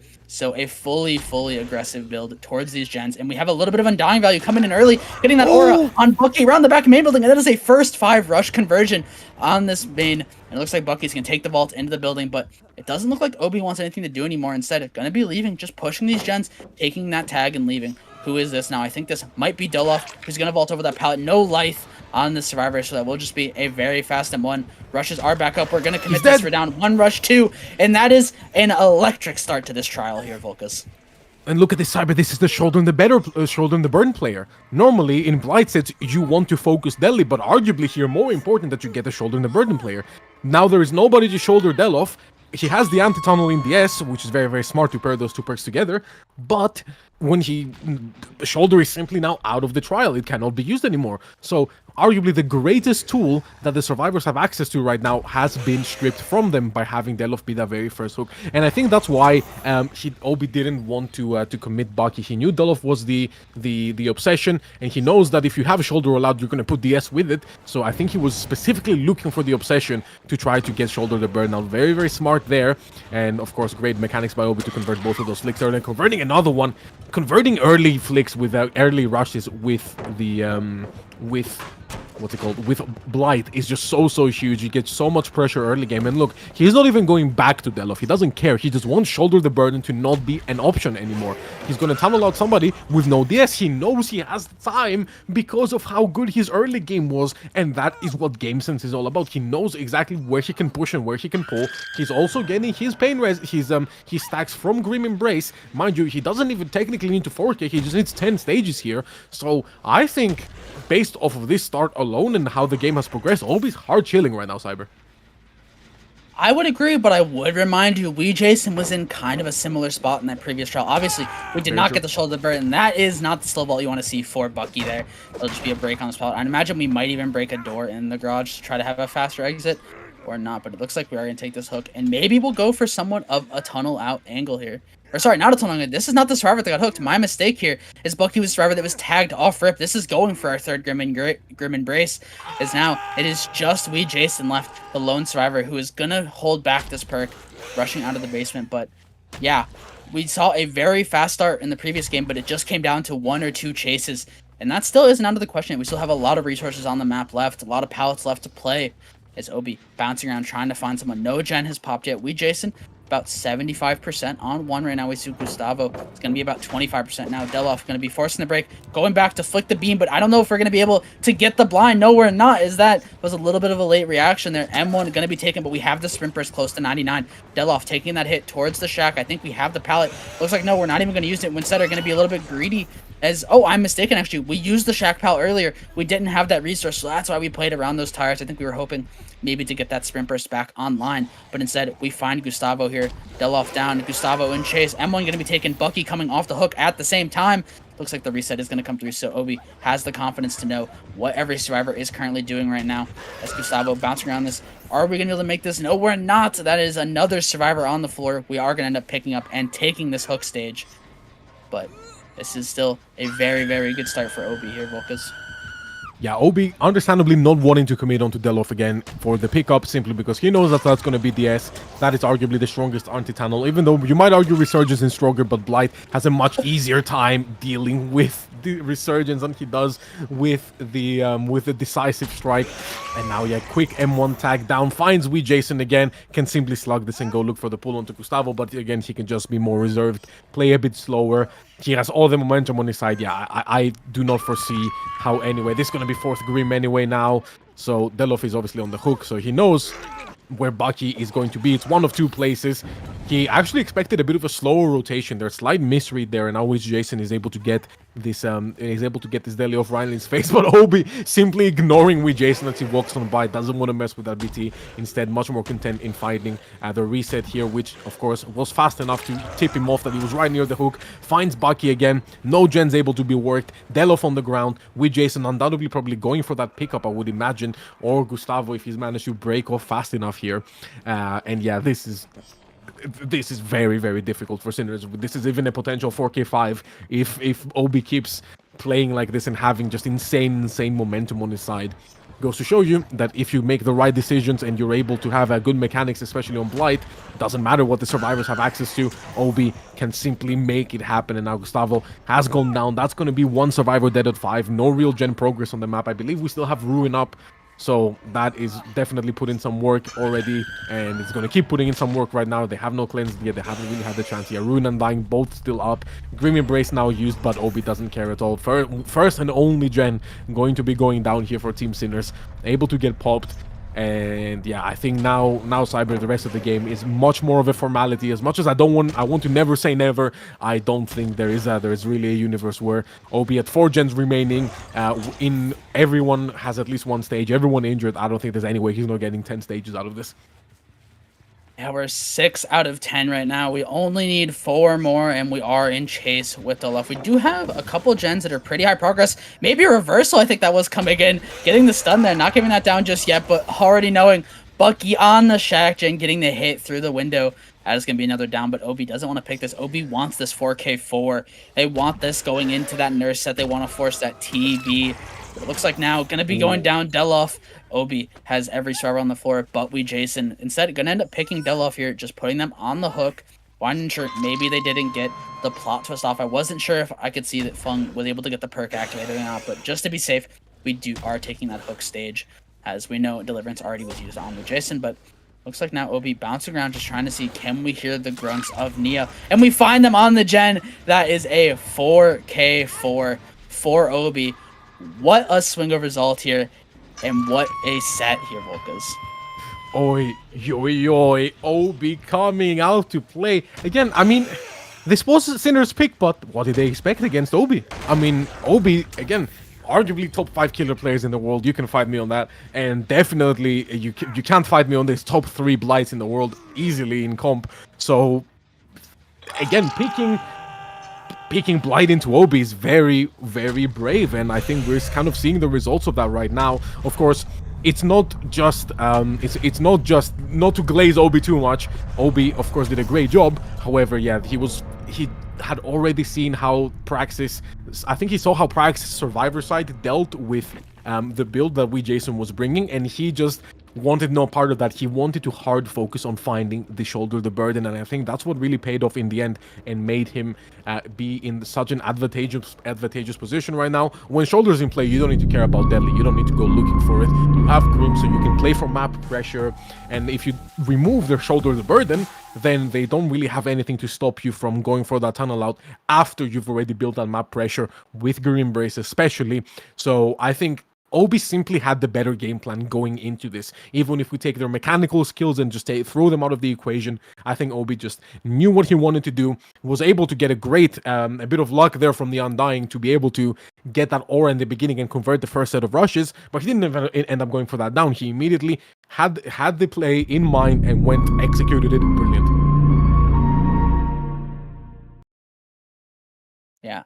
So we are going to see here, we are going into Nurse Father Campbell's Chapel, which is another set where I would imagine we're not going to see Obi. If I had to guess, that is a Boltar killer. We've seen Boltar play a lot of Nurse soon as we are setting up lobby. We can't see it's going to be Boltar.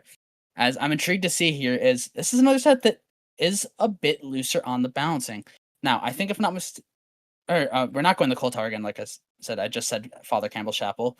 So another kind of unique map. It is seen for Nurse before, a little bit more common than Blight Gas Haven, but I'm intrigued to see, Volkuz, how we choose to play around that. Is you can get some pretty strong gen setups, especially for Nurse. That main building gen is definitely playable. Normally for a lot of killers, main building is kind of a pain to get up to. But Nurse, that's just an easy one blink to top main. You can get a couple circus gens, a couple gens around the tiles in it. So I'm intrigued to see, what are your thoughts on how we're going to play around that? Yeah, I mean, it's exactly as you say. I think FCC Nurse, again, I'm going to be the first one to admit it. I am not the biggest Nurse player, enjoyer. I don't know that much. I don't play the set on my team. I don't play the killer that much. I've watched a lot of Nurse, of course, as we all have, but I'm not going to sit here and pretend that I am the end-all be-all authority of Nurse. But my thoughts going into it are exactly what you said. I just want to touch on it a bit more. Almost guaranteed you're going to get a 3-gen spawning topside on this map. Circus gens, and even edging into like sort of 9-10 and then 3 on the other side, you can get some really, really powerful gen setups happening there. And I'm really glad you brought it up, because I wouldn't have thought about that myself. Being able to chain top main as one of those generators, I think we really are going to have to throw a lot of resources into. We see how many gens are initially there at the start, and we just accept that we might just have to play for 4K and that number of gens, because we're just really not going to be able to touch them, or we need to be very, very good in our jukes, in our death spots, to give our team the best chance, of going and popping one of those generators. Undoubtedly, we're going to see some stacks here. There is no way we're not going to be stacking some gen top if they do manage to get a pretty gnarly, what's it called, setup happening. And also, another thing that we should actually mention, the ways in and out of the main building on FCC are quite intertwined, so it's very easy to link one entrance to an exit of that main building, which is going to be great against Nurse, because the LOS breaking opportunities that you have slightly increased. Not to say that that's not possible on other maps, but I think then the problem arises that I don't think there's as many rocks or trees or foliage around that map as there is on Cold Tower, for example, where you normally see Nurse or any other maps you can see her on. So maybe edge map chases are not going to be as effective simply because of the lack of LOS breakers. We don't have a water tower to play around. We don't have anything like that. So it's definitely going to be interesting. But I think, Cyber, you have a bit more experience than me on Nurse, so I'd love to hear if you think there's any other variables that could influence either the survivor side or the killer side towards getting a better result than what you would normally see on a CT1, for example. I think the biggest factor is going to be the difference in killer build. You can play Nurse tempo pretty much consistently, almost always is. You try to get a chase in its regen, you hook as deep into whatever gen setup you want to play, and you normally don't want to just face camp from there. That is a huge waste of time. The Delhi survivor mostly just sit and wait till the last possible second to go and get that trade. So you end up pushing out. Ideally, you want to push with some sort of ruin. You want to go kick with a pop, maybe eruption. You want to ideally get a tag. The most common add-on you're going to be able to play is the Fragile Wheeze, that mangled add-on. If you can get that, you force a reset to happen because you don't normally want to stay injured for too long in Nurse. It's a little bit too risky, but we'll have to see here as we have a very interesting build, and I'd love to talk with you, Volkuz, about this. Is we have a little bit of a normal combo and pop interruption. You know, your normal I'm going to hook you and go kick a gen build. We have agitation to be able to really utilize that hook position, but then we also have the forced hesitation here, a perk that I would imagine is going to be used to maybe try to punish trading last second. Yeah, I mean, honestly, yes, you're absolutely right, but I think the most valuable perk is going to be agitation. You know, everything we said earlier about death spots and staying away from the potential fortunes that can be on this map, take that and throw it out the window. Agitation is a perk that used to be very popular on Nurse, but has lately, I think in the last year or so, maybe a bit longer, has seen... Oh, what a pallet stun! Has seen a... It will never be allowed on Nurse again because it is just such powerful of an effect. Force Hezi is again definitely has a knock-on effect where you can't really juke the Nurse if you're under the effects of Forced Hesitation. Pop Eruption, pretty standard, nothing crazy going on here. But yeah, Agi is going to play such a huge role. But looking around at the gen setup that Bolotar has here for himself, one gen already popping, I think we actually have a bit more of a bottom-heavy gen setup, which Sinners are definitely going to be much happier to see, considering then it doesn't automatically link into that top main gen as easily, and they can make a lot more plays around it. So definitely a bit advantageous there for Sinners. And Bolotar unable to really confirm any downs here. Has got some hits, but not able to really push anything into a down. And now nothing is happening right now. Bolotar is simply going around looking, but he's not actually getting any pressure onto the map unless he finds it. But he saw some blood from no, that wasn't, excuse me, that must have been something on the map. But he finds the Lof in the end and is going to be able to get out. I was at a 1 blink. If it was, that's quite good for him. But otherwise, yeah, I think this is not the early game Bolotar wanted to see loading into this map. Yeah, I was going to say here, we are chasing Delov now, which is our DS survivor, which there's obviously merit in the switching over to our decisive survivor, but Gustavo is lucky break. That is why Bolotar was struggling so much. We took that hit, and then we were just running around Shack in crazy pathing. Gustavo fully lost Bolotar. That is huge for the Nurse side. The thing I said going into the trial is you want to obviously get it down in your gen setup as soon as possible. Go push and kick some gens, but we didn't get a down. We instead were fully forced to leave Gustavo and now end up finding Delof, who's trying to carry it as far bottom as possible, but this isn't really that close to gen setup. You want to be playing, obviously, this bottom side around Shack here. We have a lot of gens in a very tight ball, and now going to take that pop interruption fast enough, going to come through, and Bolotar knows we can't afford to go back. We are expecting some sort of decisive strike, as this is the Obsession Survivor. We do end up spotting Gustavo here. We are going to see an insta reset come in onto Delof here to get that survivor back in the action, as Gustavo sending it around the main building. Going to send it a little bit wide here, is maybe trying to make sure we deny the 2 blink hit, and it will pan out perfectly for Gustavo, sending it up to this jungle gym, playing a mind game around this Bolotar, sending that blink, but Gustavo able to evade for a little bit longer. Now playing that mind game once again, gonna make it back to that pallet, going for it. Looks like might have wanted to go for the drop, but ended up not doing it. This They didn't want to zone themselves. 1 blink, 2, as we don't end up making it to that locker, but instead just a hit through it. But this still is topside. This isn't where we want to be getting these downs, as Boltar, the Sinner's Survivor, are doing so good at making sure their death spot is correct here, as we're able to continue getting pressure on this bottom side right now. Bucky gonna end up be pre-rotating here. Might be leaving for a slightly farther gen from the hook, and it looks like that's exactly what we're gonna end up doing here. Working a deep gen. We did end up, due to agitation, making it to the hook top main, and now this is a very good spot. Deloff is here for the unhook, but we have the power to blink to anywhere we want, but Boltar not able to make it back up to that. Deloff is going to be able to send it for the unhook, and this might be an injury on our Fung, but I don't know actually, as I think we messed up the blink a second time, is now that unhook ended up coming through for completely free.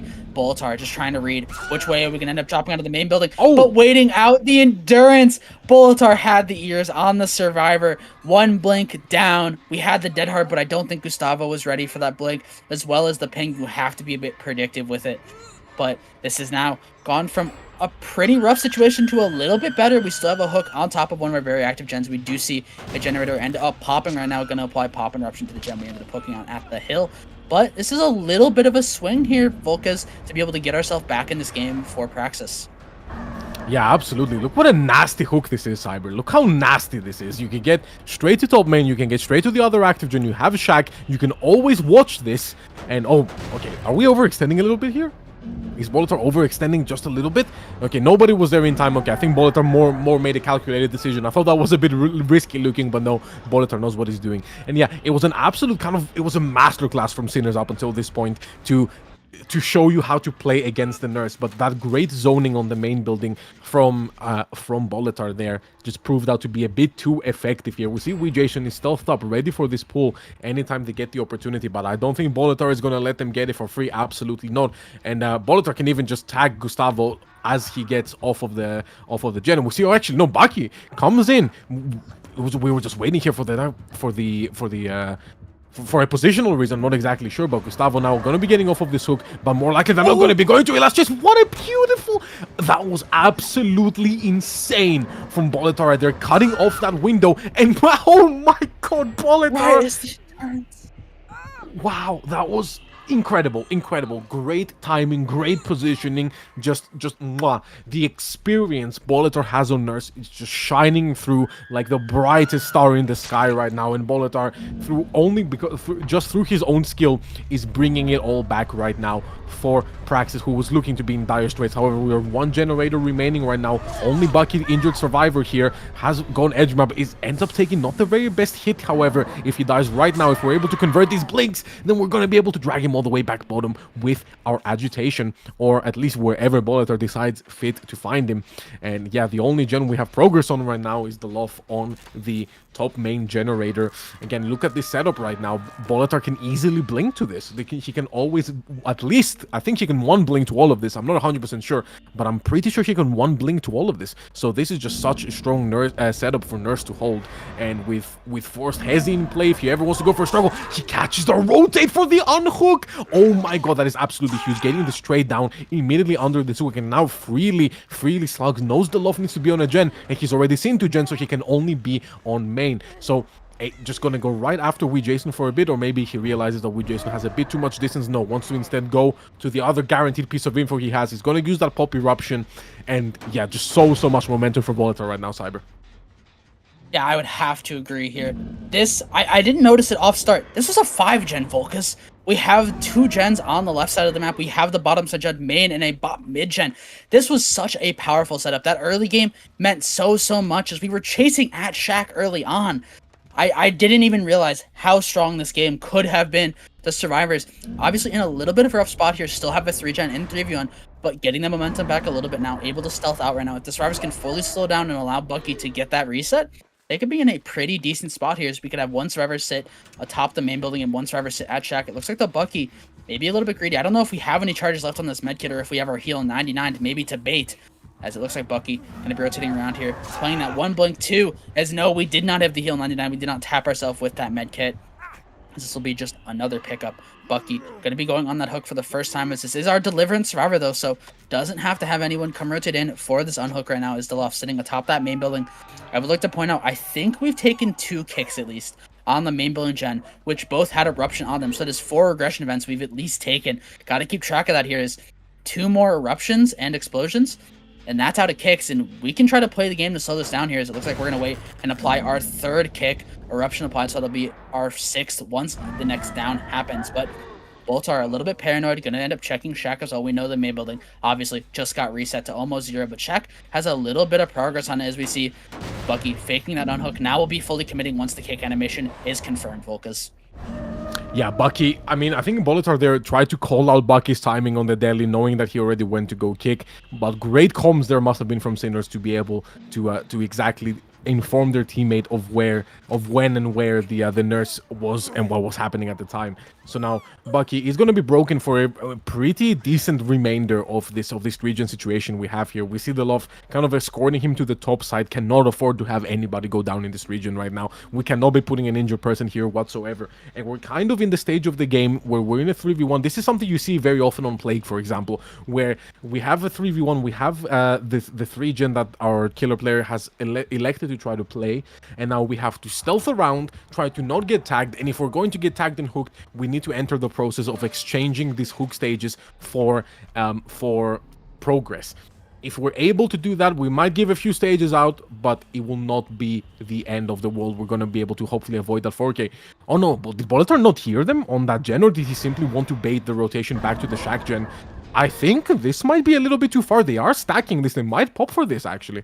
No, they didn't. They actually... Okay, excuse me. They had pre-left it. Okay, no problem whatsoever. That's why Molitor did, in fact, not commit all the way up to the top main. So yeah, they had, in fact, left to go get that reset as Bucky's broken status effect has now been exhausted. Jason, unfortunately, using the sprint burst there a little bit on the spot. But yeah, look how nasty that hill is right now. Molitor simply able to be there, hold, can listen out, can watch out, and ready to one blink to any of these gens at any time. Again, I want to say though, as you said, Cyber, there's been a lot of kicks on this gen, and look at this touch and go game Sinners are playing right now. How masterful to know exactly when to pre-leave the gen, or close enough to exactly know how to pre-leave the gen. Molitor gets a little bit stuck there on some of the environmental hazards of the main building. Somebody call OSHA, because that's not safe, and Molitor is unable to get that hit in the end. That's going to cost him quite a lot of pressure in this 3v1, especially if Jason can keep simply disappearing around this Shack.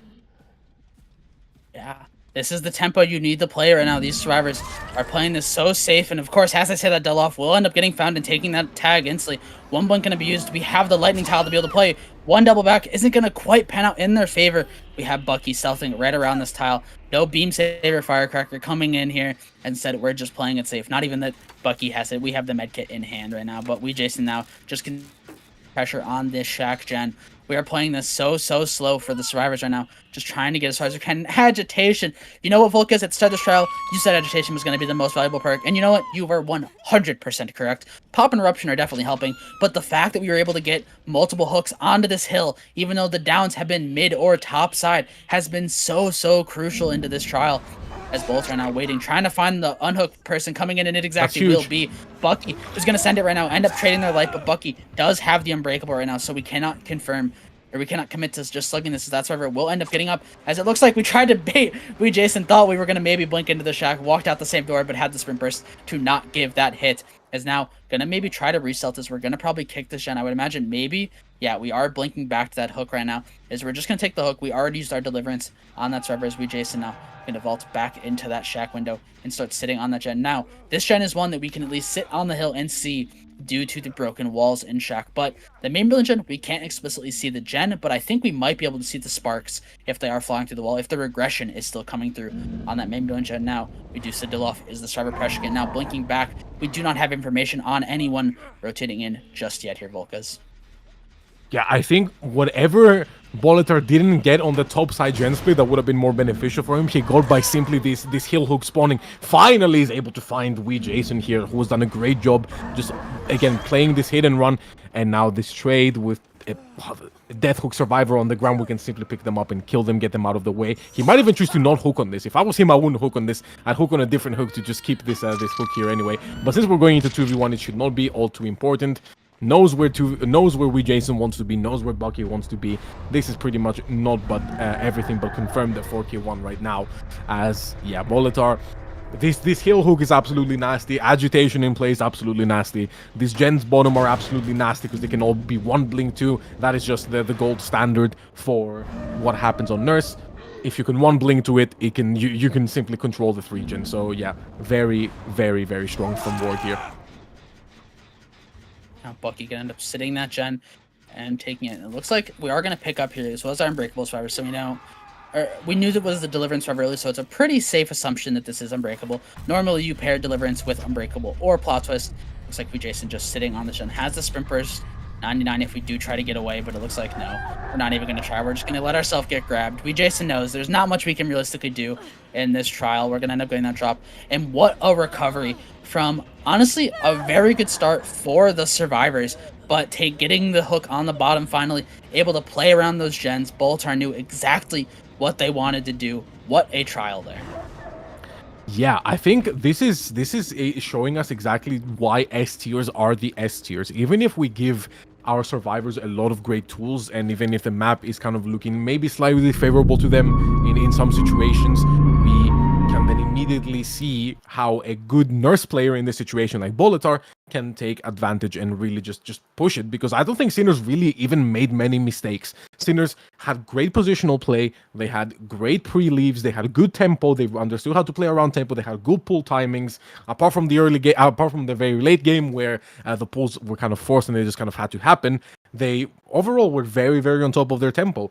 So Bolitar being able to take advantage of that regardless is exactly what makes Nurse such a strong killer. You just have this setup, you understand what you want to play for in the map, and then you simply just do it. And when you do it masterfully and you play well around your blinks, and even if the survivors play very, very well, then it becomes way too difficult. If we saw Jason especially did a great job stealthing all around in the 3v1 and not being found, didn't matter in the end. The Loft did a great job being ready to reset. Bucky did a great job taking his chases topside. It simply didn't matter. The Nurse can simply do too much in the 3v1 when you have good positions around the map. So very, very well played to Bolitar, of course. Let me not undersell this at all. You need to have nigh on perfect game sense and Nurse mechanics to make something like this happen.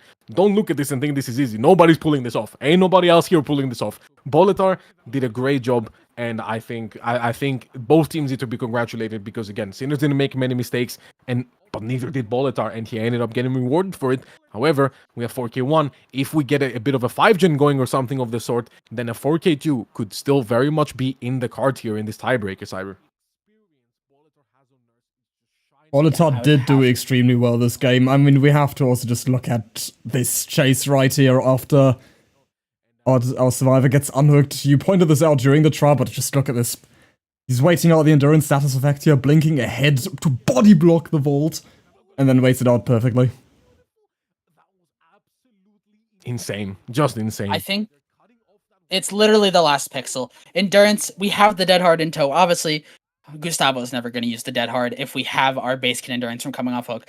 It was the last frame, it looks like, that we end up losing the Endurance and that we end up getting that swing. I don't know if it's just, pure luck.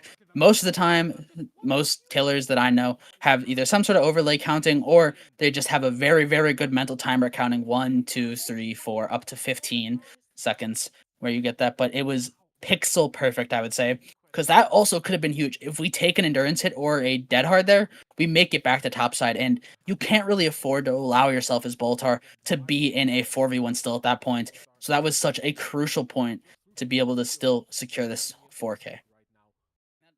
Yeah, very well put there, Cyber. Yeah, exactly. You needed that. Bolitar needed that. And yeah, as you said, either an overlay, I'm team overlay personally, a timer, I was team timer before I got my overlay, or you can have the very OP strategy of having somebody, for example, like Team Invictus does with Kexo, counting down in your ear very, very aggressively so you know exactly when you can hit.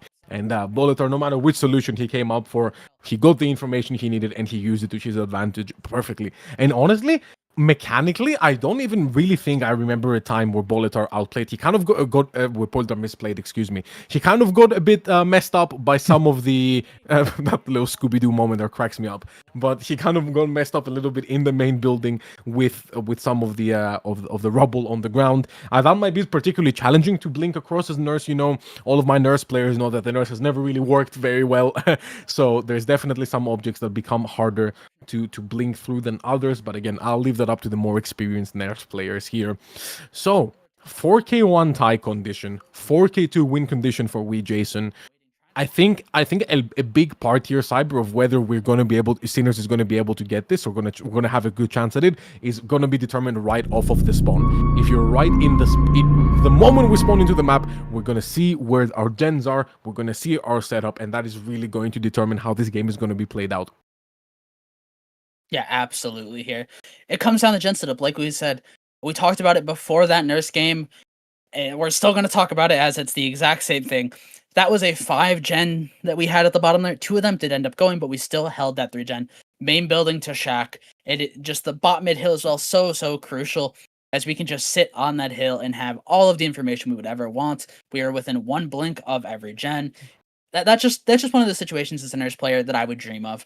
You know, just it's obviously, like you said, it is still very, very difficult for Nurse, but to some degree, the game plays it for you to some manner. As you should know how you need to play that push and pull, how you want to do that. And Bolitar was very much smiled upon by the game that day, by the code of the DVD. But we'll have to see here is a lot of times we talked about it before as well. You see the top side, you see a lot of 3 gens around the circuses. I'm pretty sure you are almost guaranteed 2 circus gens. Plus, you have a likelihood of a top mid gen. There's 2 tiles topside that you can also end up seeing gens spawn in. The main building, depending on the orientation, like we said, is still very much in the playable area there. So, yeah, it really just comes down to RNG to some degree, and we'll see. Maybe we'll have another early lucky break. That was something we didn't touch too much on. Not getting the first down allowed us to pop that first gen. Obviously, it wasn't on the side of the map that we ended up playing. We ended up popping one of the circus gens, but nonetheless, that was a huge amount of time where we were able to sit 3 survivors on gens and for almost nothing on killer. Yeah, no, exactly. Very, very well put there, Cyber. Difficult situations can very easily be created around this map. And I think we know, I think at some point I do always have to wonder, whenever Sinners is playing, I think, okay, I know Jason has a very deep killer pool.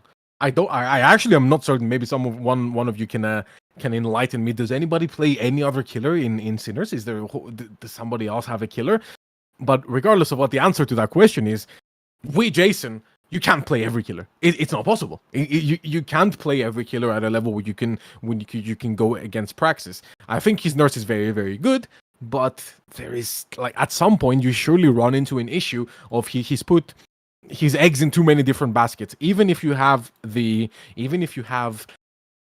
great mechanics on every killer and your overall killer game sense is great, at some point something has to fail. Somewhere along the chain, you just cannot be at this top level on every killer. And I always wonder when I watch Jason play, when are we going to see it happen? So I think mechanics, because having the map be what it is and laid out for you, having the game plan is one thing. If you can't execute it mechanically, especially on a killer like Nurse, you're going to run into a big problem. And I think Bolitar showed us great mechanics. Jason needs to do absolutely a bit of the same to be able to meet, even to play for a tie here. Yeah, I don't personally know that anyone actively plays any killers over Jason. I've seen other players on Jason play killer, but I don't know if that's days where Jason isn't able to show up for matches or whatnot. Mm-hmm. But I don't know if anyone actually ends up playing them over Jason if they both show up. We do have a couple killers in comp to touch on some other players that do similar things. We've had Zeno historically, someone who has played basically the entire pool. Obviously, on the current situation of Elysium, he's had some supporting killers around him, but not always the case. We've had Zaka, who has picked up pretty much every killer in the past. Pedro is slowly growing that killer pool by the day. Someone who has been a top survivor for so long, and then only in the time of Invictus starting really has started picking up a lot more killers, and it seems to be performing great for them. But Jason is, I really think, the only one who plays pretty much everything and has been the entire time in comp here, as Jason is just proven time and time again why it works. but nonetheless, we are back in for the second half of our nurse set. Jason is looking for that 4K2. The survivors of Praxis are looking to pop all, and a little bit of a different build here. We don't have the pop eruption or the forced hesitation. We do have just the eruption, but we also have a ruin, grim embrace, and the agitation, of course. But let's see. We're probably not going to go for an early tunnel out. I would imagine that means Volkuz with the grim embrace in tow. Yeah, that definitely could be the case, but I honestly, I've seen this very, very often recently. Solo ruin, is it really the play? Can you really afford to gamble so much on solo ruin? I'm not sure if Volkuz got any actual force hesitation value earlier, which fair enough. It might still be a good pick. It just didn't end up working out. Great conversion there onto Volkuz as we speak his name, who currently has the lucky break though, so could make something happen with this. Gets the light out of the way as well. So I think Jason should know where he's going. Oh my god, tracked him down like an absolute hound. Wow. To convert the next set of billings on somebody who was lucky break live the way, that is absolutely insane. Jason, I will never doubt your nurse ever again. But yeah, solo ruin is definitely quite a bit of a gamble here, and I hope it pays off for Jason really, because again, it's very, very sad to have to play with 3 perks. Oh, great from V1. They're able to use that Spring Burst to juke. We have Marco on the Deliverance. Good positioning needed here, but this is a very, very advantageous hook position for Jason on Nurse. He can always one blink to the top of this while defending the other generators, and he doesn't even really need to do much. This is where the Ruin shines, and I wouldn't even be surprised if in this situation, Team Praxis might have somebody on Ruin duty, maybe scouring around the map. Usually you don't tend to focus on the Hex Totems, but if you find them as you go through the map, you tend to cleanse them. However, in a situation like this where he has such a central good position hook, he's able to blink in and out of it and just stop people from working gens, and so many gens, maybe somebody needs to be looking for that Ruin. Doesn't seem like that's the case so far, as our survivors tried. Oh my god, how did he not see Marco? It looks like we've identified that V1 is sitting on the gen right outside main building, but Marco, as we see, is just waiting. They are hoping that Jason makes that mistake of blinking, but it looks like instead we're sitting in the door, and that actually might mean, I don't know if this unhook's going to come through, is even if Marco tries to push him, we can just fully body block that door. We are going to see the gen pop. M1 going to come in. Ward ends up slipping to that second stage, but it's just a little too late. LaMarco not able to get that unhook, is going to be a tag. And we do have Fog Vial plus Lucky Break. This is a pretty good combo. Fog Vial going to be used here to try to buy us some distance, breaking that line of sight. We have the Lucky Break here. Are we going to be able to lose Jason? If Boltar can full stealth us here, this would be huge, but no. Spotted on that edge map rock. Gonna take one blink down. This is a death at 3 gens. This is the start you want to see if you are Jason here. Going for that 4K2, you only can afford to let one more generator go. You do still have that Grim Embrace. We are seeing the reset coming through onto V1. I would imagine, I think LaMarco was our medkit survivor, so I would imagine we see the reset also coming through, and there it is. Our Adam Francis is back healthy. Everyone is healthy now, so everyone has begun. We don't really have a 5-gen setup, so we are mostly just, I would imagine, playing to see how fast we can make these chases here, Volkuz. Yeah, wow. I mean, how unfortunate there for Bolitar.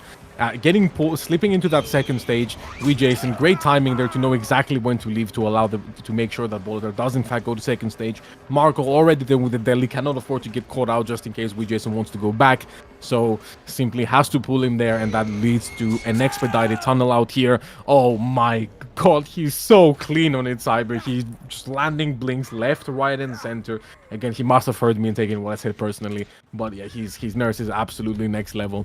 And now this is a very, very difficult situation to be in for the survivor side. You had a very fast tunnel out. They were able to get gens for it. We finally find the Ruin. Marco here going to be able to cleanse that going into 3v1 unless Jason has the greatest epiphany of all time and soul reads Marco going forward. But look at the gens we have on top side right now. This is going to be difficult to hold. If they get, Jason wants the 4K2 here, but if they get a 4K1 and tie, then we're simply going to be replaying the nurse set. So the survivors want to pop all gens. Jason wants to 4K2, and it's arguably in a position to do so. The survivors still have a deli trade available to them as an ace up their sleeve, and I have a feeling that they're going to have to pull that out if they want to try to have a hope in popping all of these gens. Yeah, I would have to agree. It looks like the action's going to be kicking off very, very soon. We see V1 sitting on that Circus Gen once again. We see LaMarco waiting at the main building right now. It's going to be close. Are we going to send it in for this? The trade could mean we get our third stack of Grim Embrace if we choose to end up taking the Deliverance hook.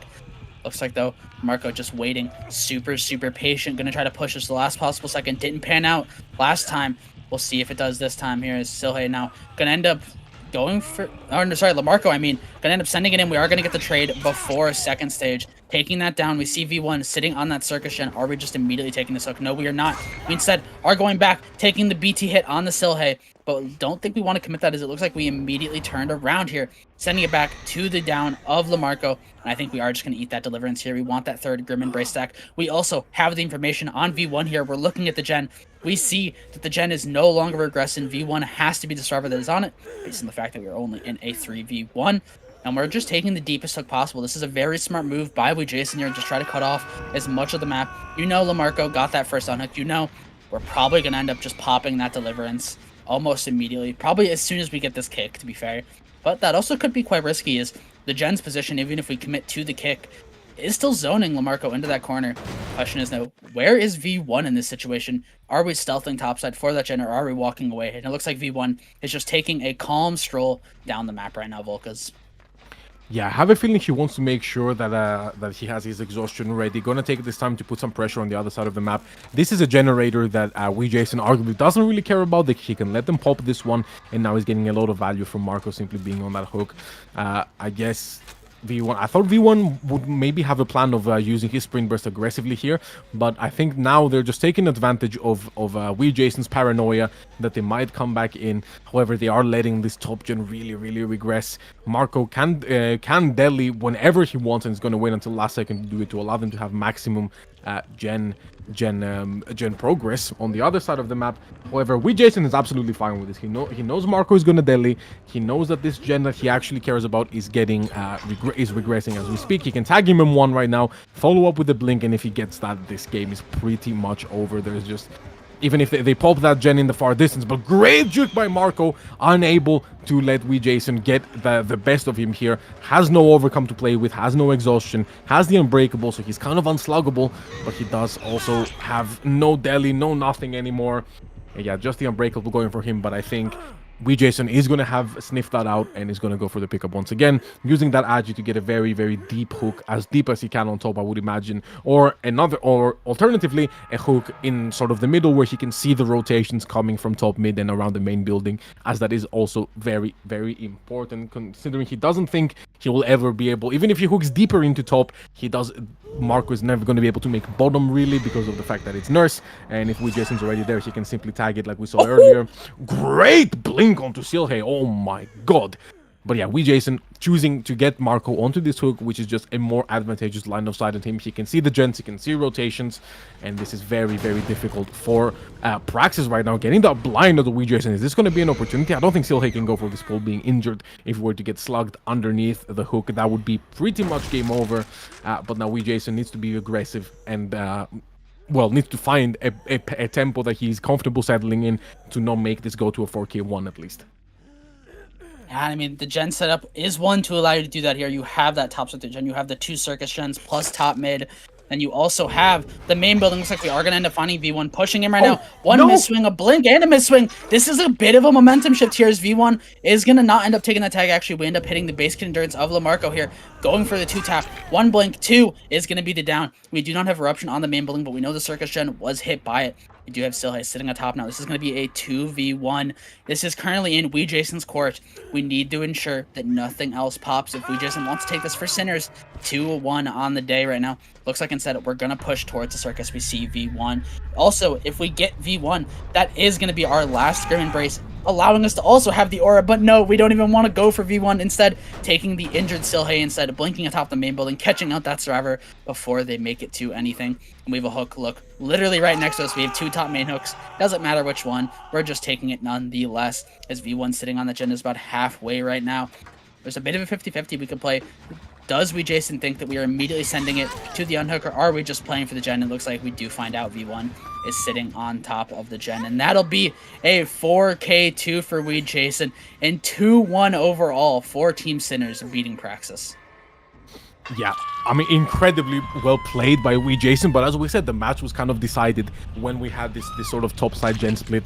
The agitation in play, just so difficult to to go and get anything done against the Nurse right now.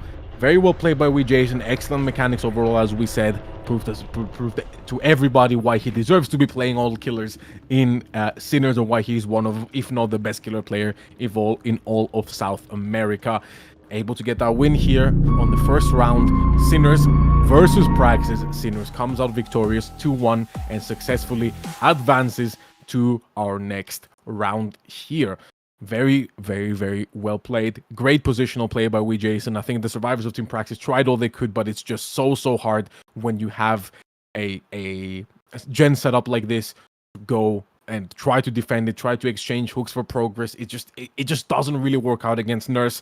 Again, we saw it earlier. Nurse simply able to tag your BT off of the hook and just has an opportunity to blink right into the back of your skull there.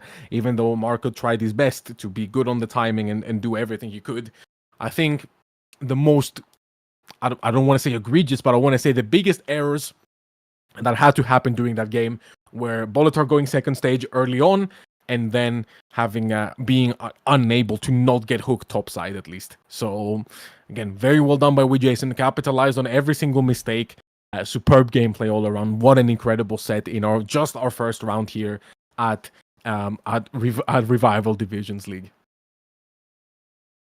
Yeah, we've pointed out the chases numerous times during the game, but I really want to highlight what Jason was able to do in these chases against Ward. It was at the start of the trial when he somehow just kept hitting those blinks perfectly through the lucky break and through the fog vial. Just unbelievable. We see a prop very early on.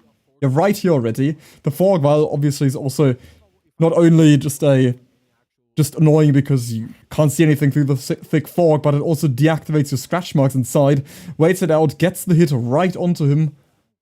And as he tries to escape here, I'm pretty sure, yeah, despite that lucky break that he's using with the live, Jason blinks edge map here and is right on his back and gets the down super quickly. Yeah, I think Jason had somewhat of a read there that they're going to at least want to rotate down the edge map. If you full send it, you took the vault, obviously. Jason heard the loud noise notification on the window.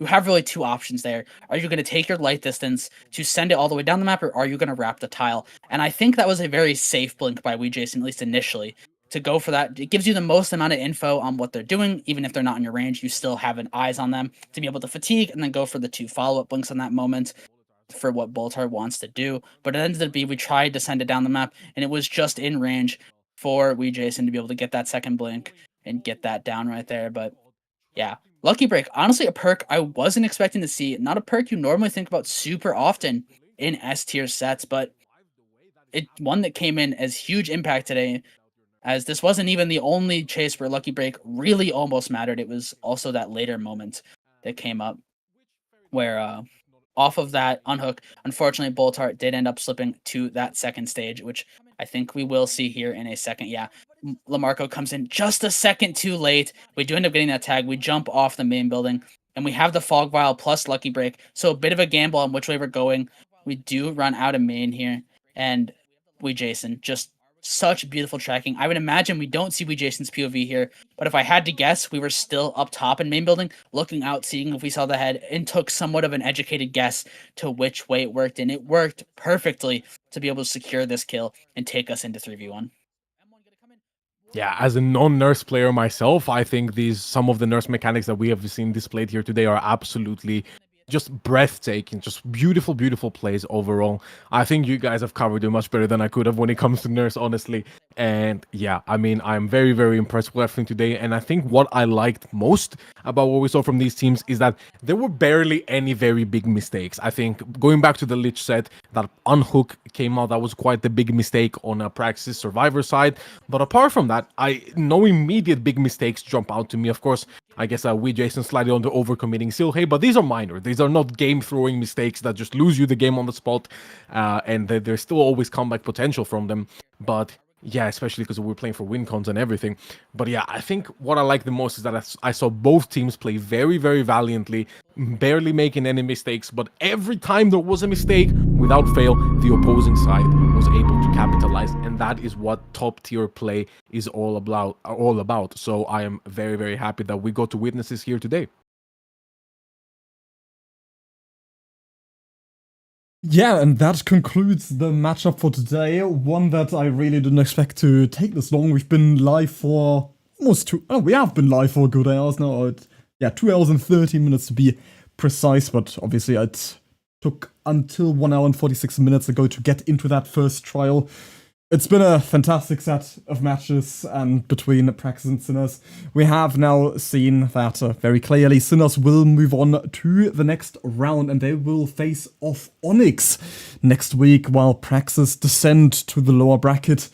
And you'll have that bracket updated tomorrow on chat, not only on the screen right here once we go back live again tomorrow for the next matchup, but also you'll see it updated on the challenge. So if you want to get the most recent updates, if you want to see how the bracket could potentially unfold, it's all monitored more clearly on challenge. You can hit !challenge in the chat to be redirected to that website, and you'll see exactly how the tournament tree works, because 12 teams in one bracket is a bit out of the ordinary. So it's obvious that people might be asking questions, how does that even work? Because typically you would have to go through a best of 8, best of 16, etc, etc. And 12 is a bit difficult to manage. So if you want to see exactly how the tournament tree works, then do head on over to challenge. I want to give a big fat thank you, first of all, to the wonderful casters we've had today, starting with Cyber. Is there anything that you would like to say before we end the stream? Nothing. I'm just happy that so far I've casted 2 games and we've had 2 very fun games to cast. That's always the most grateful thing I am with casting these games and most excited for is casters. I just get the best seats in the house. I get to watch the games before they come in the stream. Streams normally have delay. I don't gotta wait for the stream delay. I get to watch them first and commentate over it, and is very fun games to watch so far, and I'm excited for the rest of this round. Fantastic, thank you, and it won't take long until we hear you again, I hope. I mean, works for both of you. But yeah, and my other good sir, Volkuz, yes, please go on. I swear to God, you're right in my timing, man. I never want to 1v1 you or anything. You've got my timing down to it already. I don't know how you've done it. We've spoken sides. You're in my head. You live there rent-free. And also, Cyber, how dare you expose the secrets of the trade, dude? How dare you expose why all of us casters are in on it just to be here when the game... We're just very impatient. We just don't want to wait for any delay. That's the end of the day. We don't love casting. We hate it. We just want to be there. I'm joking, of course. I think I speak for both Cyber and I that we love nothing more than to be able to try to bridge the gap between what you see on screen and what you hear in your ears, and hopefully help you understand, for the newer players, what's going on, and for our most experienced players, being hype with you and show you exactly what CompDBD is all about. So if I'm going to say anything to sign off, is I'm very excited because I will be here again tomorrow for our Elysium versus Old Boy match. So please be sure to check that out. I'm sure Mathis was going to plug it anyway, but I'll do it once a bit earlier. And yes, so be very excited for that. Keep supporting CompDBD, and we very, very much appreciate you all. Fantastic, thank you very much. Yeah, I mean, I'll gladly take the advertisement. For tomorrow, we have, let me have a quick look, Elysium versus Oiboy, exactly. We've got the Ghoul on Ormond Lake Mine only on Shelter Woods 1, so that's also a new one. And the potential tiebreaker would be Mastermind on the Disturbed Ward. So do tune in back again tomorrow. You have the time on screen right now. Perfect timing. Thank you for the designs, for especially, the shout out here to Pikz, our graphic designer, for taking care of these interfaces you see on screen currently. He updates them every day just for you all to enjoy and have the most up-to-date information available at all times. That concludes the stream for today, but obviously I want to also say a big thank you to our referees and the staff available in the background that have been handling lobbies or inviting me every time, and also just been communicating to the teams exactly. We did have to issue one penalty, unfortunately, at the start in the Lich trial, but that would not have been possible without my staff in the background, because I honestly didn't catch it. Yes, thank you, Wolfi, our moderator. Thank you, Max and Milay, for refereeing the trials today and also keeping me up to date on whatever I needed to look into. That is also me now signing out, but I'm not going to leave you just hanging because there's still a little trailer I want to show you that we already showed at the very beginning of the stream. So if you haven't seen it then, this is now your opportunity. Thank you, Torsolman, for creating this.